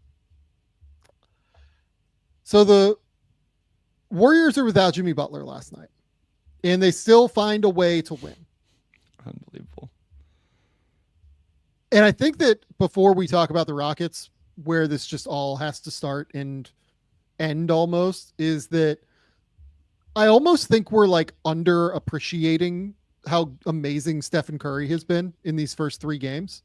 Oh, my notes don't. I will tell you that. My notes that I know nobody gets to see of other games, but I wrote in all caps, his gravity is the most underappreciated skill in the NBA. Stephen Curry's averaging 29, 6, and 7, shooting 53, 45, 93 against what has been a top 5 defense the entire season that has multiple different bodies that they can throw at him, between Amen Thompson, Fred VanVleet's annoying if he gets up under you, Dylan Brooks, like Tari Eason, when he gets switched on to somebody, is like not a terrible defender, right? Like Jabari Smith, like they have so many different dudes in switches, in non-switches, in primary matchups that they can throw at this dude. And it does not matter for even a fucking second. He's unbelievable. Remember when he had 3 points against them in April? I don't think that one ended up mattering. I think he figured it out. Steph remembers that at this point. No, he also has 6 rebounds, 7 assists. Like, Sam, he was incredible last night. Incredible. The shot making, the movement, the gravity, the little finger roll floater thing he does when he gets into the lane. I thought they were in real trouble. I didn't think they were going to be able to pull it off without Jimmy, and the non-Curry minutes are not great offensively, and he just played 41 minutes and they survived him just enough, and he was insane in his minutes. Yeah, they lost the non-Curry minutes by 7 last night. Like it was pretty ridiculous. Really, like, if I'm being honest with you, like Buddy drilled 5 threes, obviously, and like Gary Payton II was like really important as well. But like there's nobody else that like really played super well. Like Pods goes 3 for 9, Quentin Post 1 for 7, Kuminga 3 for 7, Draymond 3 for 11, Kevon Looney 1 for 3, Moses Moody 3 for 8. I mean, this is obscene. They were 4 of 21 from 3 outside Buddy and Steph. I thought Kuminga was not good. He started, but only played 17 minutes. Post rebounded the ball really well, but the shots were rushed. Payton I thought more than anything, he moved the ball well. He did. As a passer, and I thought he did good things. Yeah, I mean, for the situation they're in with their depth at the big spot, like I thought he gave him real minutes. I'm impressed for a second-round draft pick in his rookie season. A lot of Peyton's buckets came late in the game, and you know what they came off of? Steph Curry's gravity, because Steph went crazy and they ran the same action back-to-back plays where Gary Payton was able to slip off of it or something like that and get to the rim. So, or he got a downhill drive. So, but yeah, I'm with you. Like it was, especially offensively, it was driven by Steph, all of it. Yeah, no, it was unbelievable how good he was. And yet I think the most important thing to talk about here is probably the defense, right? Sure. I know that, like, I think Jalen Green said after the game that, all he does is talk. Like, Jalen Green said that about Draymond Green after the game. Like, all he does is talk or something like that, right? This was like a masterclass on defense from Draymond. It was unbelievable how he just gummed up everything in help situations, how he was good at defending on the block. Like, he did everything in this game for the Warriors. He was incredible, I thought, on the defensive end. And like, frankly, like if you're Jalen Green and maybe you're just like talking shit after a game or whatever, but like if you don't recognize how good Draymond Green was in this game, like it says a lot more about you than it says about him. The help side defense was unreal all game long. And he iced the game in a really heady play. Like we always talk about court mapping offensively. I love the guys you can see court mapping defensively. They know where the ball is. They know where off the ball players are, who's cutting, who's not, who's a floor spacer. And on that play, he just had this awareness. I think Jalen Green somebody else had picked the ball up, and Jalen Green was on the weak side wing, and Draymond just mapped the court and knew that's where they were going to go with the ball in that situation. He jumped the passing lane and got a steal. And he was incredible. He was really good defensively. The offense has been really rough, but the defense is paramount for this team. And I know the Rockets have their struggles offensively, which I'm sure we will talk about, but Draymond is at the forefront of that on the defensive end. Yeah, the quote from Jalen Green, just to get it right, he can't really do much of anything else, so talking is his only way. I mean, man, you can't recognize what he did in that game. Oh, buddy. That was something special on defense, I thought. And look, here's the other piece of this for the Rockets, right? Jalen Green had another terrible game. Yep. He goes for 9 points on, what was it? I believe it was like 11 shots. Yep. No free throws. He does have 5 assists, but like still not nearly good enough. They lose his minutes by 14. They win the minutes where he's off the court, right? Amen Thompson is like a problem for them right now. Yeah. The Thompson twins in general, like their early playoff stretch has not been very good. And I think that the biggest issue for me is that Amen took a bunch of shots. Like he took 16 shots last night, but it just feels a little bit too easy to guard them when he's on the court. And again, it's because of the lack of shooting and spacing around. There's just like, because they have Alperin out there, who has been not like, he wasn't at his best last night because he goes 7 for 18. But, you know, again, like 15 and 11, I didn't think he was like catastrophic or anything last night. Jalen Green, just like not playing well. Fred VanVleet, not shooting well. Dylan Brooks has shot well in this series, but like not a guy that teams like tend to be all that worried about offensively. And then like Tari Eason's a guy you leave open. Steven Adams is a guy that like, you know, if he's away from the rim, you're leaving open. So it's with Amen, like this was always the worry, I guess, for the Rockets in the playoffs. I kind of thought that Şengün and Amen had kind of developed like a baseline cutting chemistry from Amen, while Şengün is like a little bit higher up the court, you know, at the, you know, top of the key or anything. And it just like didn't quite work. Right. Or I thought it would work, but it just hasn't quite worked so far. It's a real problem to me right now. Their offensive spacing is a real problem. And I think that Draymond Green's ability to like kind of gum up everything and help is making it even more problematic. I think the thing right now is you're just getting these like roller coaster games. And I think especially, I'm with you. Like, I don't think Alperin was like catastrophic, but after the 26-point game in game one, where he's 11 of 18 and made all of those shots, he's been 40% or less from the field in the next two. And that was what stood out to me in this game. Was he was 0 for 4 to start the game, I think it was, and a lot of them were around the rim in the lane. And then he made some, and then it happened again where he wasn't making them. Jalen Green has had one incredible game that we gave him all his necessary flowers for. And in the other two, he's 7 of 26 for 16 points in those two games, and 1 of 9 from 3. So it's just, no, again, because I will say this about Pistons players, so I think it's fair to say it about Rockets players. It's their first playoff series. And, you know, it's only 3 games even, and the first one on the road. So we will continue to get data on them and see how they can grow and adjust and improve and find consistency. I thought Jabari Smith Jr. was interesting in this game. Totally agree. Thought he was really good, actually. He had some huge rim protections throughout the entire game. I thought he was really good there. And then he made threes.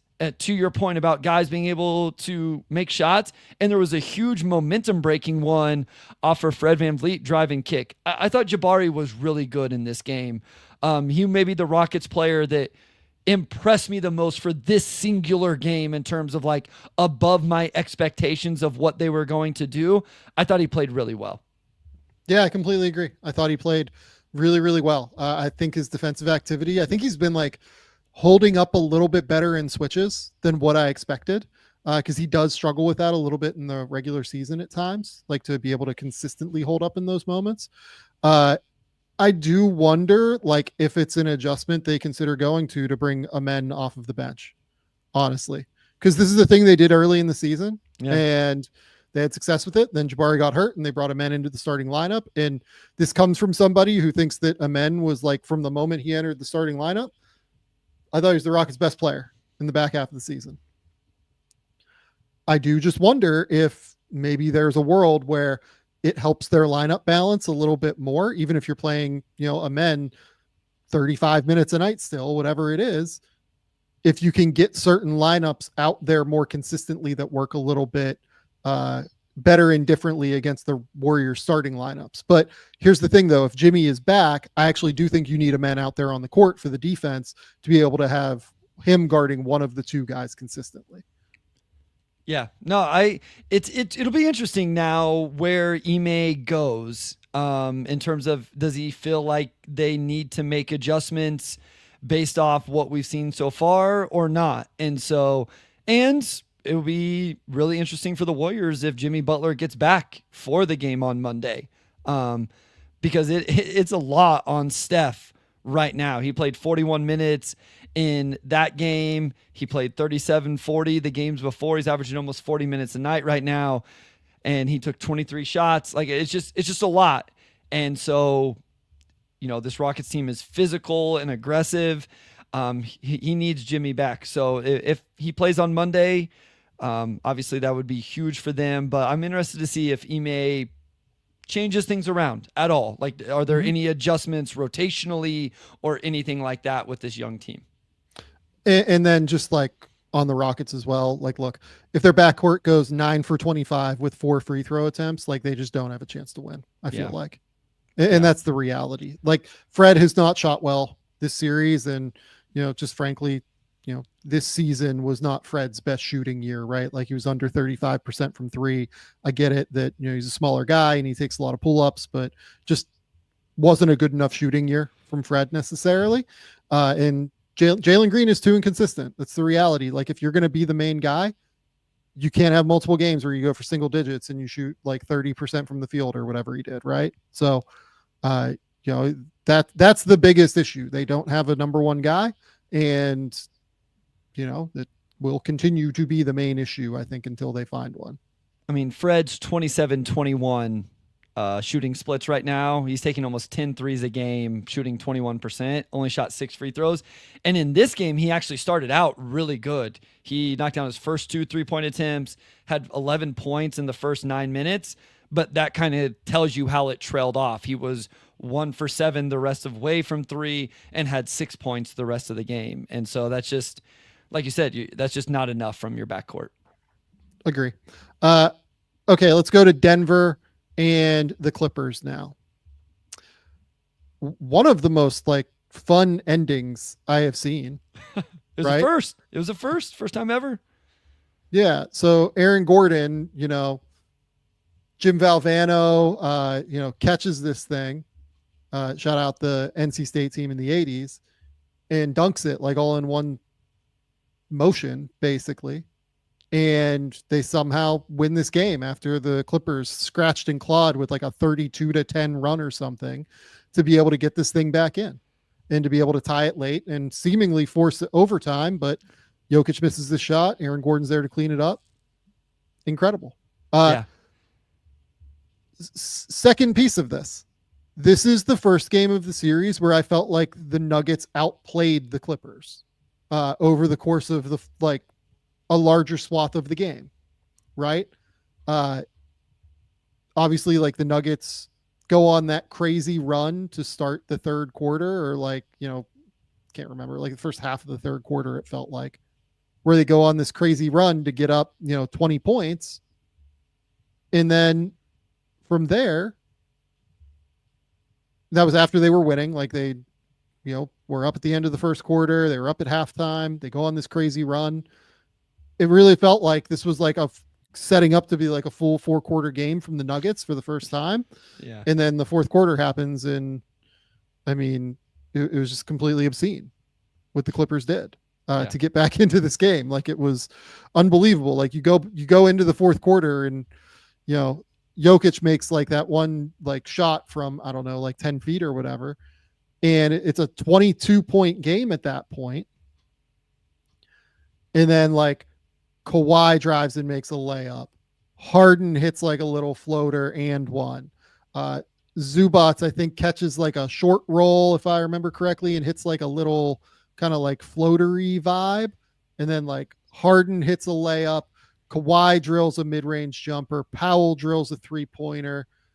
Kawhi, I think I can't remember. He definitely had a dunk in there somewhere. And then another Harden layup.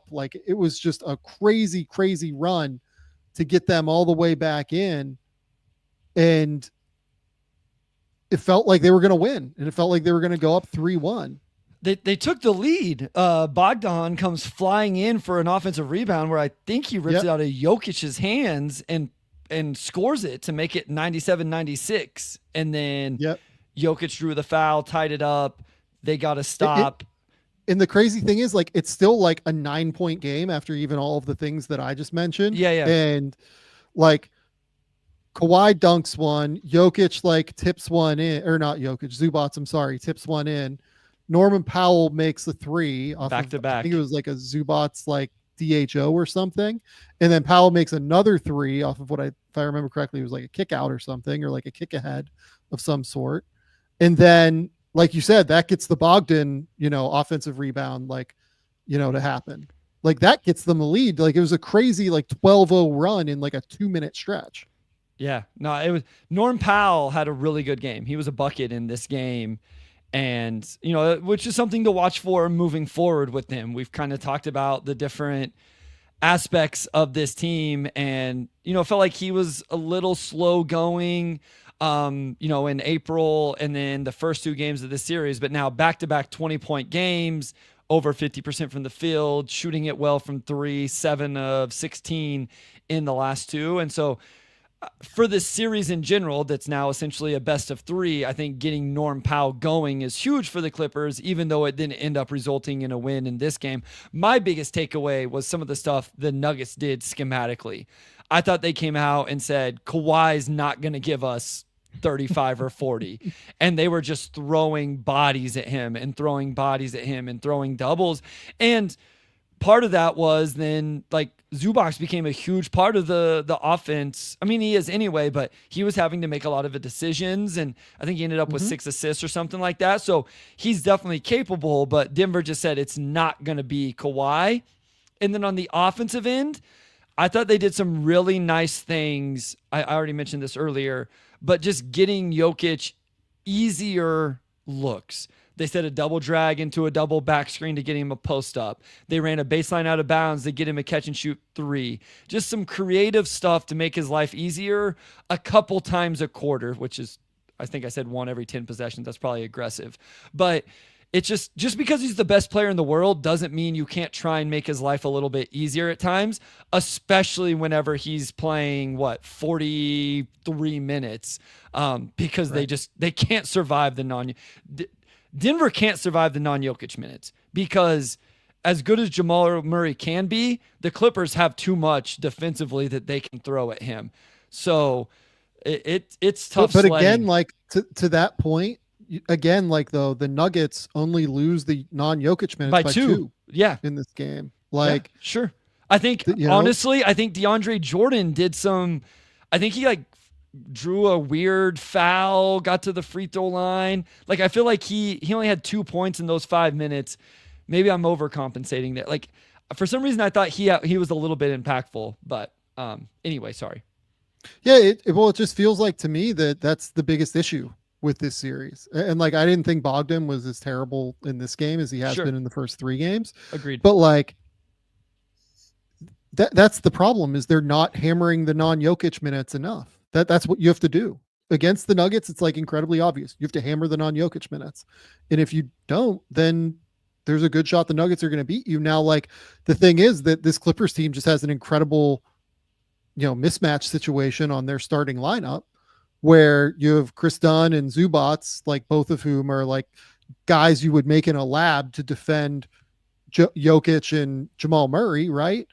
So, it's, and then you have Kawhi is the, superstar on the, both ends of the court who can do both things.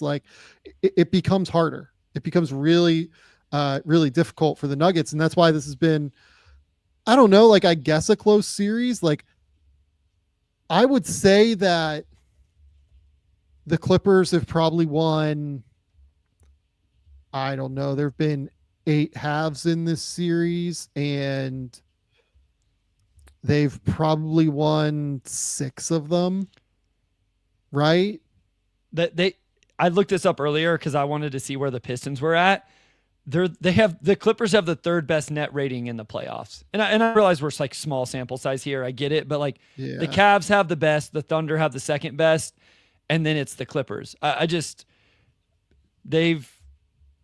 They've looked really good, but they gave one away in game 1, and then to your point, they got outplayed for most of this game. They tried to steal this one, and Denver took it back. And that's how we end up 2-2. Yeah. No, I mean, I still think the Clippers win this series. I think I said Clippers in 6 or 7 when we first started this. Whenever we did the preview, and that's still where I'm at. Like, I still think the Clippers win. They've been the better team through 4 games. But you know what? Like, the Nuggets just continue to close these games incredibly well, right? And as long as they're going to close these games well with Jokic, like, it's hard for me to be able to count out the Nuggets either. Yeah, and I mean, that starting lineup is one you can believe in, and it's going to play 40 plus minutes a night. And so you're not, to your point, you're not going to get a whole lot of opportunity in the non-Jokic minutes because they're not going to give you very many minutes. You got to find a way to go on like a 12-2 run or something like that, but you're only going to get 5 minutes to do it. So, we talked about it. The Clippers, with the team they have, with the coaching that they have, but the Nuggets still, for my money, have the best player in the world. And in a lot of times that can be enough to go ahead and win a series. So I think I would probably pick the Clippers with you if I had to, but I don't love having to pick against Jokic. Yeah, neither do I, but they just been the better team through the series, and somehow it's 2-2 and we're sitting here and, we're wondering, like, is Jokic somehow going to pull off this miracle? Yeah. Like, the guy's just unbelievable. I mean, again, he goes for 36, 21 and 8 in this game. I mean, just completely absurd and obscene.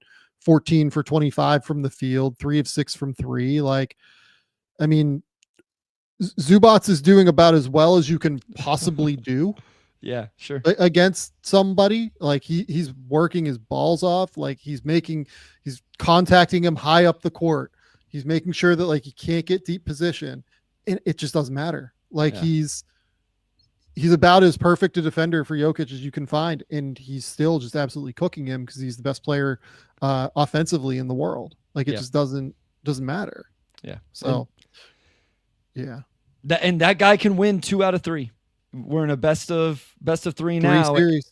Yeah. And that type of player can dominate 2 of those 3 games. There's no question that he's capable of doing it. Yeah, and this game, like, statistically, by the way, was just like hysterical. If you look through like the counting numbers in terms of how close it ended up being, the Nuggets go 40 of 87. The Clippers go 39 of 88. The Nuggets go 10 of 29 from 3. The Clippers go 10 of 30 from 3. This is amazing. They both go 11 of 16 from the foul line. The Clippers have 13 offensive rebounds. The Nuggets have 12 offensive rebounds. Like, they both have 7 steals. They're within 1 block of one another. The turnovers were actually like a bit of a difference. The Nuggets turned the ball over a little bit more, but like, this game just ended up being like incredibly, incredibly close, and it was fun. Points in the paint, 52-54. The stat that was not close was the largest lead. The Nuggets 22, the Clippers 1. But we also, have we had like a true Jamal Murray game yet either? Like, no. I feel like he's capable of, in a best of 3. We know he can be a playoff guy that, like, we've had 23 as his most. He's had some games 2 and games 3. He was efficient, but it's not like huge explosions. There could be a Jamal Murray game in there too, but the Clippers have guys you can say the same thing, right? Like, there's Kawhi is that level of player when healthy to just say, hey, I'm going to be close to, I don't know, I'd say he's the best player on the floor, but he could have a game or 2 where he just at least matches Jokic's greatness. So it's a fun series. I enjoy it. Yeah, very possible that can happen. But look, Jamal missed games late in the year with that sprained ankle. Yeah. And I don't know, I thought he was moving a little bit better in February than what he is right now. So maybe it's the Chris Dunn effect on defense. Chris is doing an amazing job, but I do wonder where Jamal's full health is at this point. And we know that Porter Jr. is not healthy either. That's part of the other reason that I still think the Clippers probably win is at the end of the day, they look like the healthier team right now too. So we'll see. Okay. I think we might be able to zoom through these last 4 a little bit, right? So Boston, Orlando, am I forgetting another series? Is Boston, Orlando probably the most interesting, even though Boston is 3-1 now? Yeah, we have Indiana, Milwaukee went 3-1, Cleveland, Miami, and then you have the one that's over. So probably. Yeah. So like, we're not going to spend a crazy amount of time on this, but I just want to like shout out Orlando. Like they are making Boston work for this in every way, shape, and form. They are making life absolutely miserable for the Celtics. This was a super tight game with like 2 minutes left in the game. They obviously win game 3 by 2. And look, like I even thought game 2 was like fairly competitive as well. So, they just have nobody on offense outside of Paulo and Franz. Like shout out to the person that tweeted at me. Please save Magic fans. We just had to watch Caleb Houston and Corey Joseph fourth quarter minutes.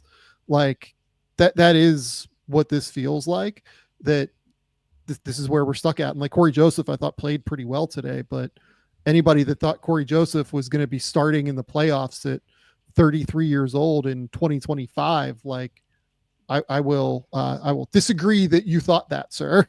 Pistons fans didn't like Corey Joseph as the backup point guard on a teens winning team. Earlier I mentioned points per game in the playoffs. You want to guess who the Magic third leading scorer is? I would guess it's Wendell Carter. You want to guess the number? 11 points per game. 9.8. They currently have Yikes. 2 guys averaging double figures. Paolo at 32, shooting 44, 44, 65, and Franz at 26, shooting 44, 21, 71. Those 2 guys have been really, really good. Obviously, they don't have the stuff around it right now.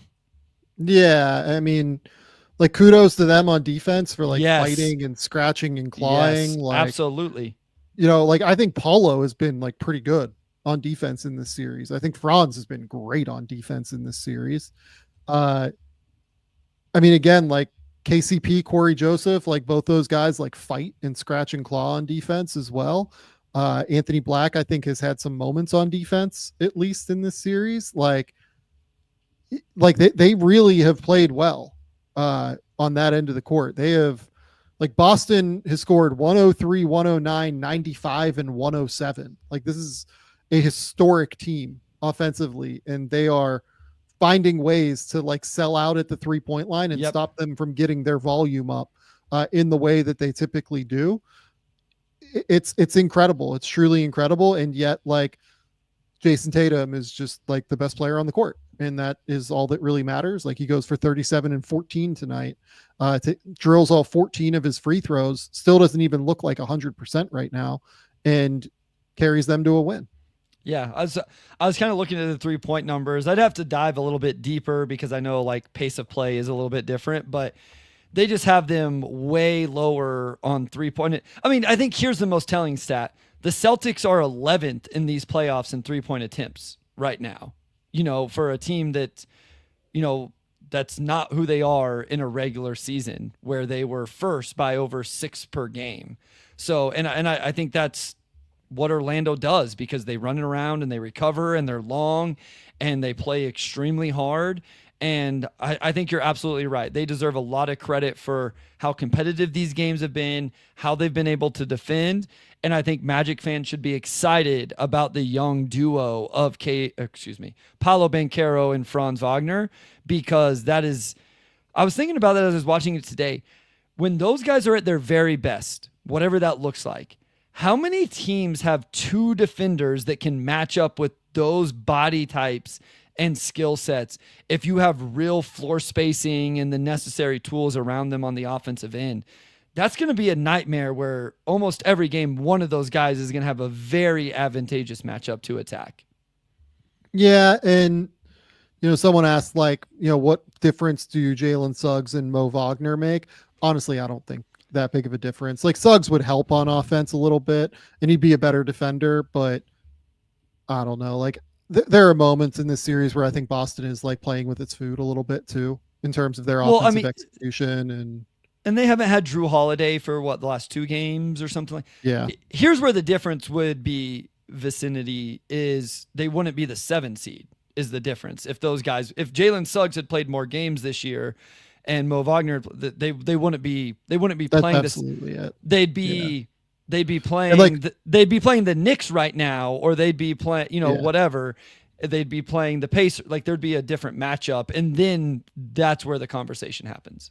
Yeah, I think that's right. And I don't think Wagner would be all that successful in this series, just because I think they'd hammer him in ball screens and they'd relentlessly attack him on defense. So like right now, part of the whole thing for the Magic is that like Gary Harris, Anthony Black, Jonathan Isaac, when they bring him in the game, obviously like the Paulo minutes, the Wendell Carter minutes, like they don't really have a defensive big or like a defensive wing outside of Houston really that's a negative defender.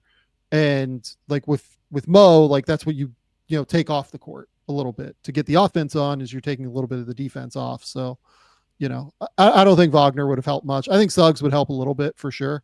Suggs is a real player who has like real playoff equity and juice in my opinion, but yeah, like I think it'd be 3-1 with those guys regardless to me. Yeah, I agree. Okay. Let's go to Oklahoma City and Memphis. Just, again, shout out Memphis for making this game yesterday, at least like somewhat competitive, right? Yeah. It took real like late game Shai Gilgeous-Alexander, like, I don't know if I want to call it like heroics, but he had to make like he had some big moments down the stretch of this game. Like he drills that like 15, I don't know, what was it? Like 17 footer, 18 footer, like the step back that he drilled late. Like he was absolutely rolling. It felt like, maybe it was even longer than that. Looking at the play by play, it was like 22. It's definitely a mid-range shot. Like Jalen Williams makes these late shots. Obviously, like it looks like the Thunder are going to run away with this. And then, Desmond Bane has a couple of impressive drives, and Vince Williams drills a 3, and Aldama drills a 3. I thought this game was just like such a credit to what Desmond Bane has kind of become. He goes for 23, 5 and 5 and is responsible for so much creation on some level. Scottie Pippen obviously had a monster game too, goes for 30 points and 11 rebounds and 4 assists. Yesterday was not Jaren's best game, but it's not surprising against this front court either. I thought he was good in 2 of the games, not great in 2 of the games. It was impressive that they put up the fight, but they were just like completely outmanned and outgunned. Yeah, I mean, I think we both had this in 4 or 5 before the series. I think if Ja doesn't get hurt in game 3, they probably end up winning that. I don't know that OKC makes the historic comeback with Ja still on the floor. I don't think that like Memphis comes back and wins game 4 also. I think OKC probably wins it in 5, but Ja obviously didn't play in this one. And like, to your point, like shout out for Memphis for, Scottie Pippen. Like we always say about people taking advantage of their opportunities. He had almost 60 points in these last 2 games, and doing so on decent efficiency, 8 of 17 from 3, a little under 50% from the field overall, had 11 rebounds in this game. Just shout out him. I don't want to like get too much into this because I know we'll do a whole podcast on it. This is one of the more fascinating off seasons for me in terms of decisions they make and how this roster looks next year, and whether they keep Isalo as the coach or whatever. It's fascinating. I know we have 30 minutes. We're going to get on it at some point. Yeah. So for people that, want to know, we will be doing off-season previews. The plan is that we'll do them as like 20 to 30 minute things, and we'll release them all individually on the podcast feed this year is the plan, instead of, doing them like 3 at a time, in an episode of the show. We're just going to release them all separately as their own thing. And they'll go up on the YouTube channel, of course, obviously, but that's the plan, at least, is we're going to do something like that. Like I don't know how much like I totally want to dive into this. Zach Lyman had a couple of fun quotes today. It felt like he was maybe a little bit more open to breaking up the trio that he has in Morant, Jackson, and Bane. Said he made a mistake, not picking up the team option on Jake LaRavia. Probably trusted Gigi Jackson and Vince Williams a little bit too much, and I think that's probably true. Even though Vince I didn't think played particularly poorly in this game. I thought he was actually really good late for them. So, you know, it is what it is, right? And, you know, they do a really good job at certain things, such as picking up valuable players on the margins. And now they have to figure out, you know, how to build around this core. And, you know, who the core players are is actually kind of the critical question almost more than anything. They're in the situation of they have to have a deep look of, do we actually have our 1A player in a playoff situation? And they really need to answer that question. And if it's a no, if they can't answer, my answer is no for what it's worth. I think I probably I think I'm probably with you at this point. Then you have to make a really tough decision. And you have to decide, okay, is Dez a number 2? Okay, he's a number 2. All right, good. Jaren can be a number 3. Okay. How do we go get the number 1? Because you can win on the margins all you want. That might get you a first round victory if you're really good at it and you have a number 2 and a number 3.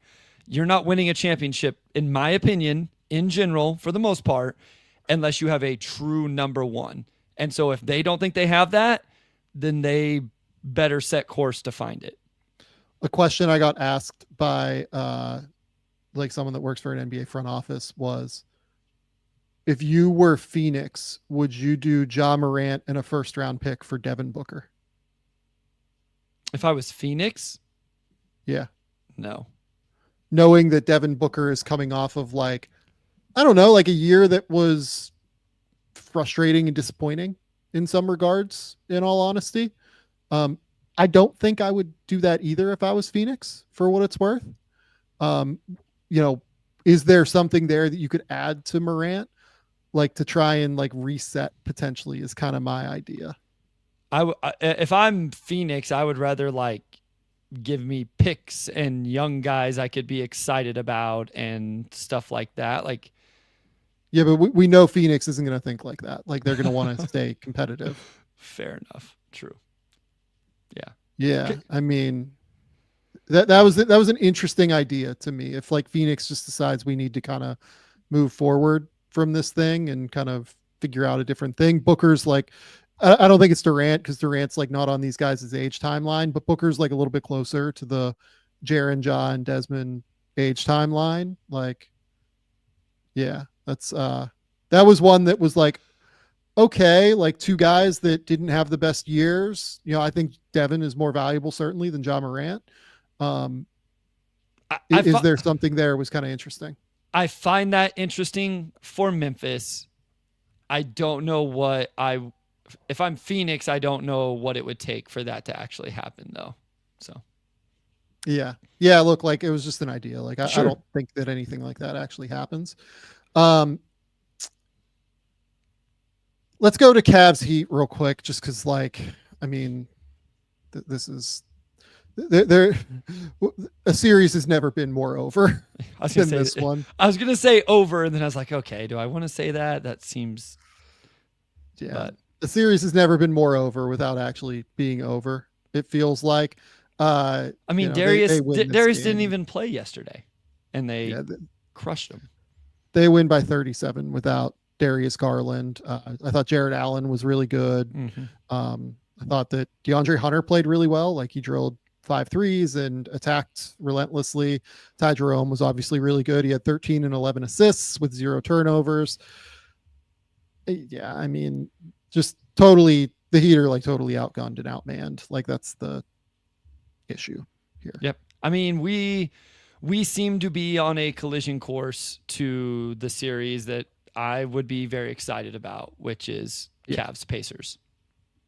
I think that's right. Like, we're setting ourselves up for Cavs Pacers and like potentially Cavs Celtics. But I think the Pacers will at least make this interesting against Cleveland. I do. We can move to that. Honestly, I have nothing to say about that Cavs game yesterday. Like, it was just, there was nothing. It was done by halftime. Like, it didn't feel like the Heat did anything that even made that game all that competitive. I'm with you. So the Pacers beat the Bucks by 26. We've been recording like while that game was happening. I've had it on the background, but like, I'm not going to sit here and tell you that like I have any real, analysis here beyond the fact that, again, Milwaukee just has no ability whatsoever to stop Indiana. And that's the game. Like, they just have no chance whatsoever against Indiana's offense on the defensive end. Like, there is nothing that they can do to slow them down.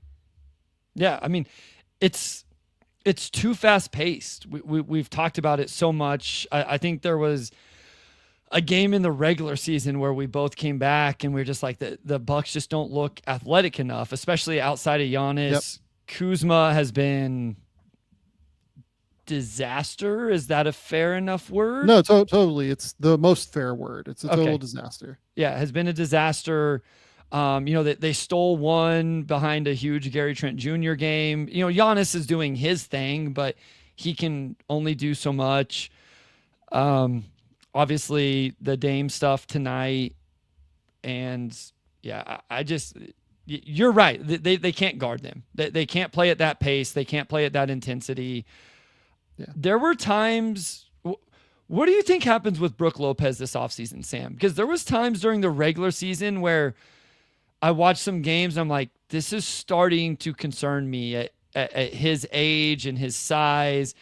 And this is a bad series for him because of all of that. But it's been pretty non-productive from him through 4 games. So my issue with this is, this is just the exact series that will, where he's not playable. Expose him. Sure. Yeah. The thing that I struggle with Brook, both frankly in this series and, moving forward with Brook, is that their defensive communication this year and their ability for their perimeter defenders to actually achieve their responsibilities was so egregiously bad. There would be times where they would be supposed to be icing ball screens, and Taurean Prince or Dame would just give up the middle, and it would make, because Brook is already starting to shade the sideline, it would just make Brook look like he's completely dead in the water in terms of being able to move. And it's just well, how much of that is Brook's fault? How much of that is the perimeter defense's fault? Sure. I think Brook has clearly lost a step in terms of the recovery speed when something like that happens. But if you are a good team that can play at a certain, level defensively and achieve responsibilities, I do think there's still value at the end of the day. I think he's still probably a starting center in the NBA.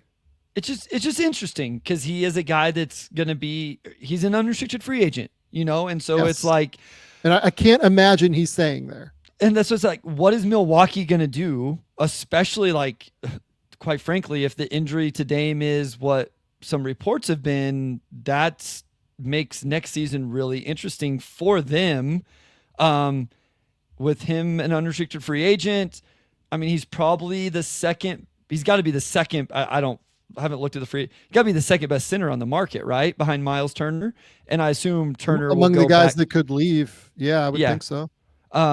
There's maybe a name I'm not thinking of, but it just makes me interesting. It makes me interested.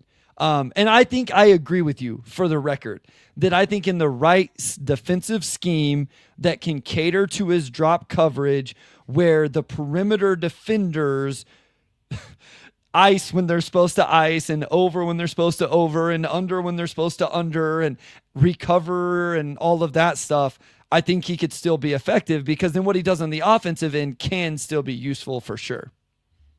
Yeah. The thing that I wonder about, is there a Pelicans fit or something? If they do decide to go with Zion as their guy that they're building around, sure, that could work to me in some way. That is interesting to me. Yeah, that's the one where I am kind of intrigued. Is okay, let's see what this looks like if we put Zion next to a real spacing center for once, right? Now their guards aren't great defensively either, outside of Herb. So, can you consistently, have those guys help you in the ways that you need help? I don't know. It'll be interesting to track to see what they do. Or is he like one of these guys where he just goes and Jesus Christ, he goes and becomes the vet big somewhere. Yeah. Like, for a younger, and honestly, like the Pelicans again with Yves Missy there, like that works. But like, is he the vet big somewhere that would help? Trying to like think through potential solutions. I mean, the Lakers are the team that like make a ton of sense to me. But again, that's a team that doesn't have great perimeter defenders. I was gonna say the Lakers popped off. The Lakers popped up in my mind as well until, but you run into the same thing. Yeah. And like he's from LA, if I remember correctly. So like, could be a good spot. Right. But like he would, hopefully you'd go out and you'd do something else at the center position too. Like you'd play Brook for 20 minutes and you'd play another guy for 30 minutes or 28 minutes. Right. I think that's probably where we're going. Just looking at the list, like Naz Reid is listed as a center here on Spot Track. He obviously has the player option. I assume he will be back in Minnesota. I mean, Day'Ron Sharpe is a restricted free agent.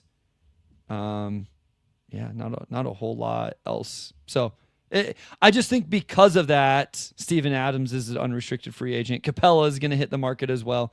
I'm interested. I'm interested to see. And look, like this is the thing that, we've avoided talking about until now, I guess. Yep. So Damian Lillard has suffered some sort of injury to what I believe is it seems like it's an Achilles injury. Mm-hmm. Let's go with it seems like an Achilles injury. There is no final word on this, right? Chris Haynes has reported that there is fear that he has torn his Achilles. If I remember, I'm looking for the tweet here from Haynes. Milwaukee Bucks star Damian Lillard will not return tonight against the Indiana Pacers. League sources tell me injury potentially severe. Sources, the fear is Bucks star Damian Lillard suffered a left Achilles tear. Brutal circumstances after working himself back from a blood clot diagnosis that kept him out for a month. I mean,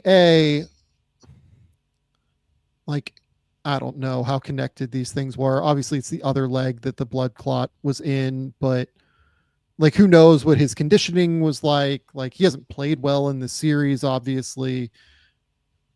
I know that he's like the ultimate competitor, but like sometimes organizationally, you have to save ultimate competitors from themselves, right? In this series, he had, I'm like looking through, didn't play game one, and then shoots 30% in game two, 16% in game three. And then, obviously tonight he plays 6 minutes. Like he didn't look good is the thing. And like, I don't know. I wonder if him playing was the right call at the end of the day. Yeah. I mean, that's what, just reading through some things here and there as we were recording, that was brought up, that, conditioning potentially related stuff. I was surprised the amount of minutes he played. I mean, it made me look completely wrong because I was like, oh, he won't play 38 minutes in his first game back. And he played 37 minutes in game two, played 32 minutes, it looks like, in game three. And then obviously this happened, I believe, in the first quarter tonight. So I don't know enough to know. It just seems like it seemed very fast and very aggressive from an outsider that doesn't know enough to think anything other than that. It'll be interesting if people smarter than me can say, but the other thing is it just sucks for Dame. It does. An all-time fun player to watch. He's 34 years old, Sam. If it is an Achilles, that's taking away his year 35 season. These things aren't easy to come back from. It's a little bit sad just as a fan of the NBA and of the game. And, this is one of those guys that, I've watched his entire career, that maybe we've seen the best of him, and it's behind him. So, just hopefully he recovers and we can see some more. Yeah, no, I agree. I mean, look, we're going to do off-season previews Yeah. at a later date, and the Bucks will be among the first ones that we do. And like, look, we've tried to avoid the Giannis trade portion of the proceedings on this show throughout its entirety because it just didn't feel all that real to me. But this is now the first time that it feels very real to me because you have Brook Lopez as a free agent. You have Damian Lillard probably missing the entire season next year with the torn Achilles, assuming that that's what this is, which, you know, I think that we can probably have that discussion at this point. You have Kyle Kuzma is a dude that's on the roster, and he has been a utter train wreck this so far. Doc Rivers is the coach, and Doc has been atrocious this year. Like, I actually don't know how you get out of this tailspin if you're the Bucks right now, like without moving him. And you don't have many of your picks. Like, Yeah. that's the other issue. Like, I'll kind of look up their pick situation while we're talking, but I know that, you know, it's not ideal. Let's go with. So their 2025 is going to Brooklyn. They have a pick swap with New Orleans in 2026. 2027 is going to New Orleans or Atlanta. Their 2028 is going to Portland or Washington, and they will get like the worst out of, you know, a smorgasbord of teams. So they don't have their own pick in 2028. Their 2029 first is going to Portland or Washington. And then in 2030, their pick is a swap to Portland. So like they don't own any of their picks until 2031 right now. They also don't have any good. Let's just say good. They don't have any young, exciting young talent. You know, like No. Andre Jackson Jr. hasn't been able to stay in the lineup. Chris Livingston, Tyler Smith, like Ryan Rollins actually played some quality minutes in the regular season when Dame was out, but hasn't been playing in the playoffs. And like, just like they got Prince and Gary Trent Jr. on vet mins. Like those guys are both free agents as well. Portis, Connaughton, Kevin Porter Jr. all have player options. Like it could look way different in Milwaukee next year. Maybe it doesn't, but there's definitely a path to it being. Yeah. And you know, like here's the thing. So, you know, how do they go about getting these picks back? Right. Like, because that's the question. Like if you're going to move Giannis, you probably have to get your picks back on some level. Right. So 2026, they can get the New Orleans one back.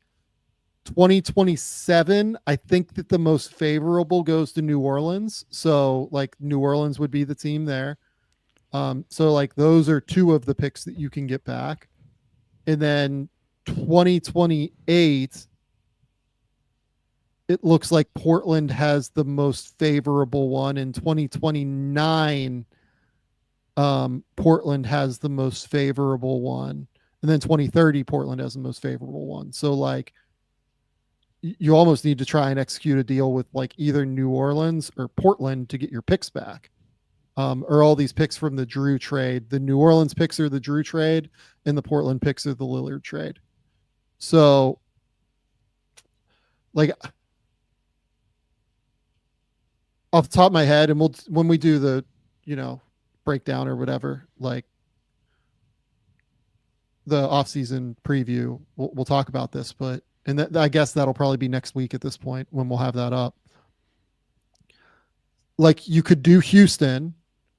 And you could try to get like Şengün and stuff, or Amen and stuff, like whatever you want to value. And like you could try to contend with those guys, and those are all younger players, and you could try to like, you know, middle it a little bit. Or you could try and get your picks back. Or maybe you can do like a little bit of both, right? Like maybe, you know, Portland wants something in that deal where like they're interested in Tari Eason or something. I'm not saying they would be or wouldn't be, but like everything's on the table in a Giannis trade. So, you know, it's not like you're hiding anything. Like, could you get like two of your picks back and like throw a third team in there somehow that would get something that they want, right? And I'm not saying Tari Eason's worth like 2 first-round picks from Milwaukee going to Portland or anything. I'm just like trying to problem solve here off the top of my head without having like really thought this through, because we've been podcasting this entire time since the Dame injury happened. I mean, I would just trade Giannis for Luka, right? Giannis is better than AD, so that should get you Luka Doncic. Yeah, and like that, so like that's the other thing, right? Like, is there a signed star long term, like that you try and do this for, or like multiple signed stars? To me, probably not, because Giannis is the best star that you can have. I was joking, by the way, for everybody listening. I don't think the Lakers will trade Luka Doncic, but yeah, I don't know. That one will be fun. Yeah, this now, like, though, like, again, I feel for Bucks fans. I feel for Lillard above all, because like this is actually happening to him. Mm-hmm.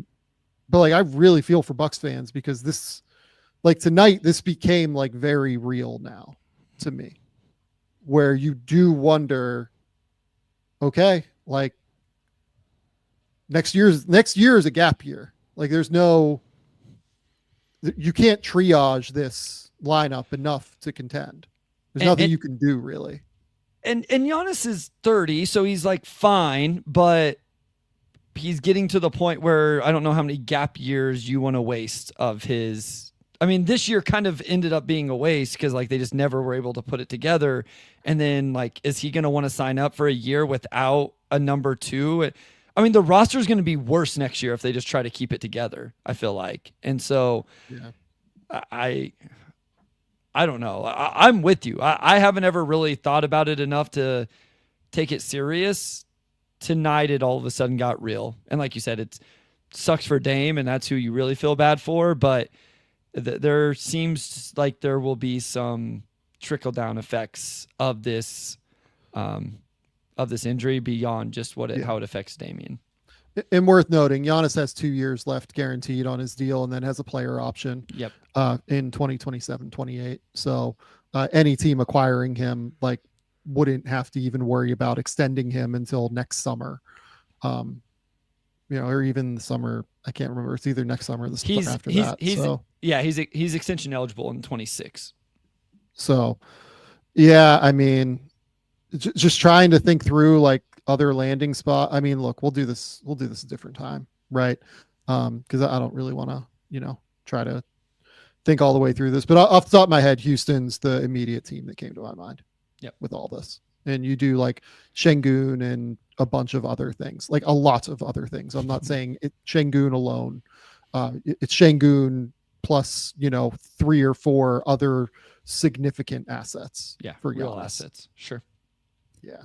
So that's where this is at, and the reason it's Şengün is because like Şengün and Giannis like would struggle to play together, in my opinion.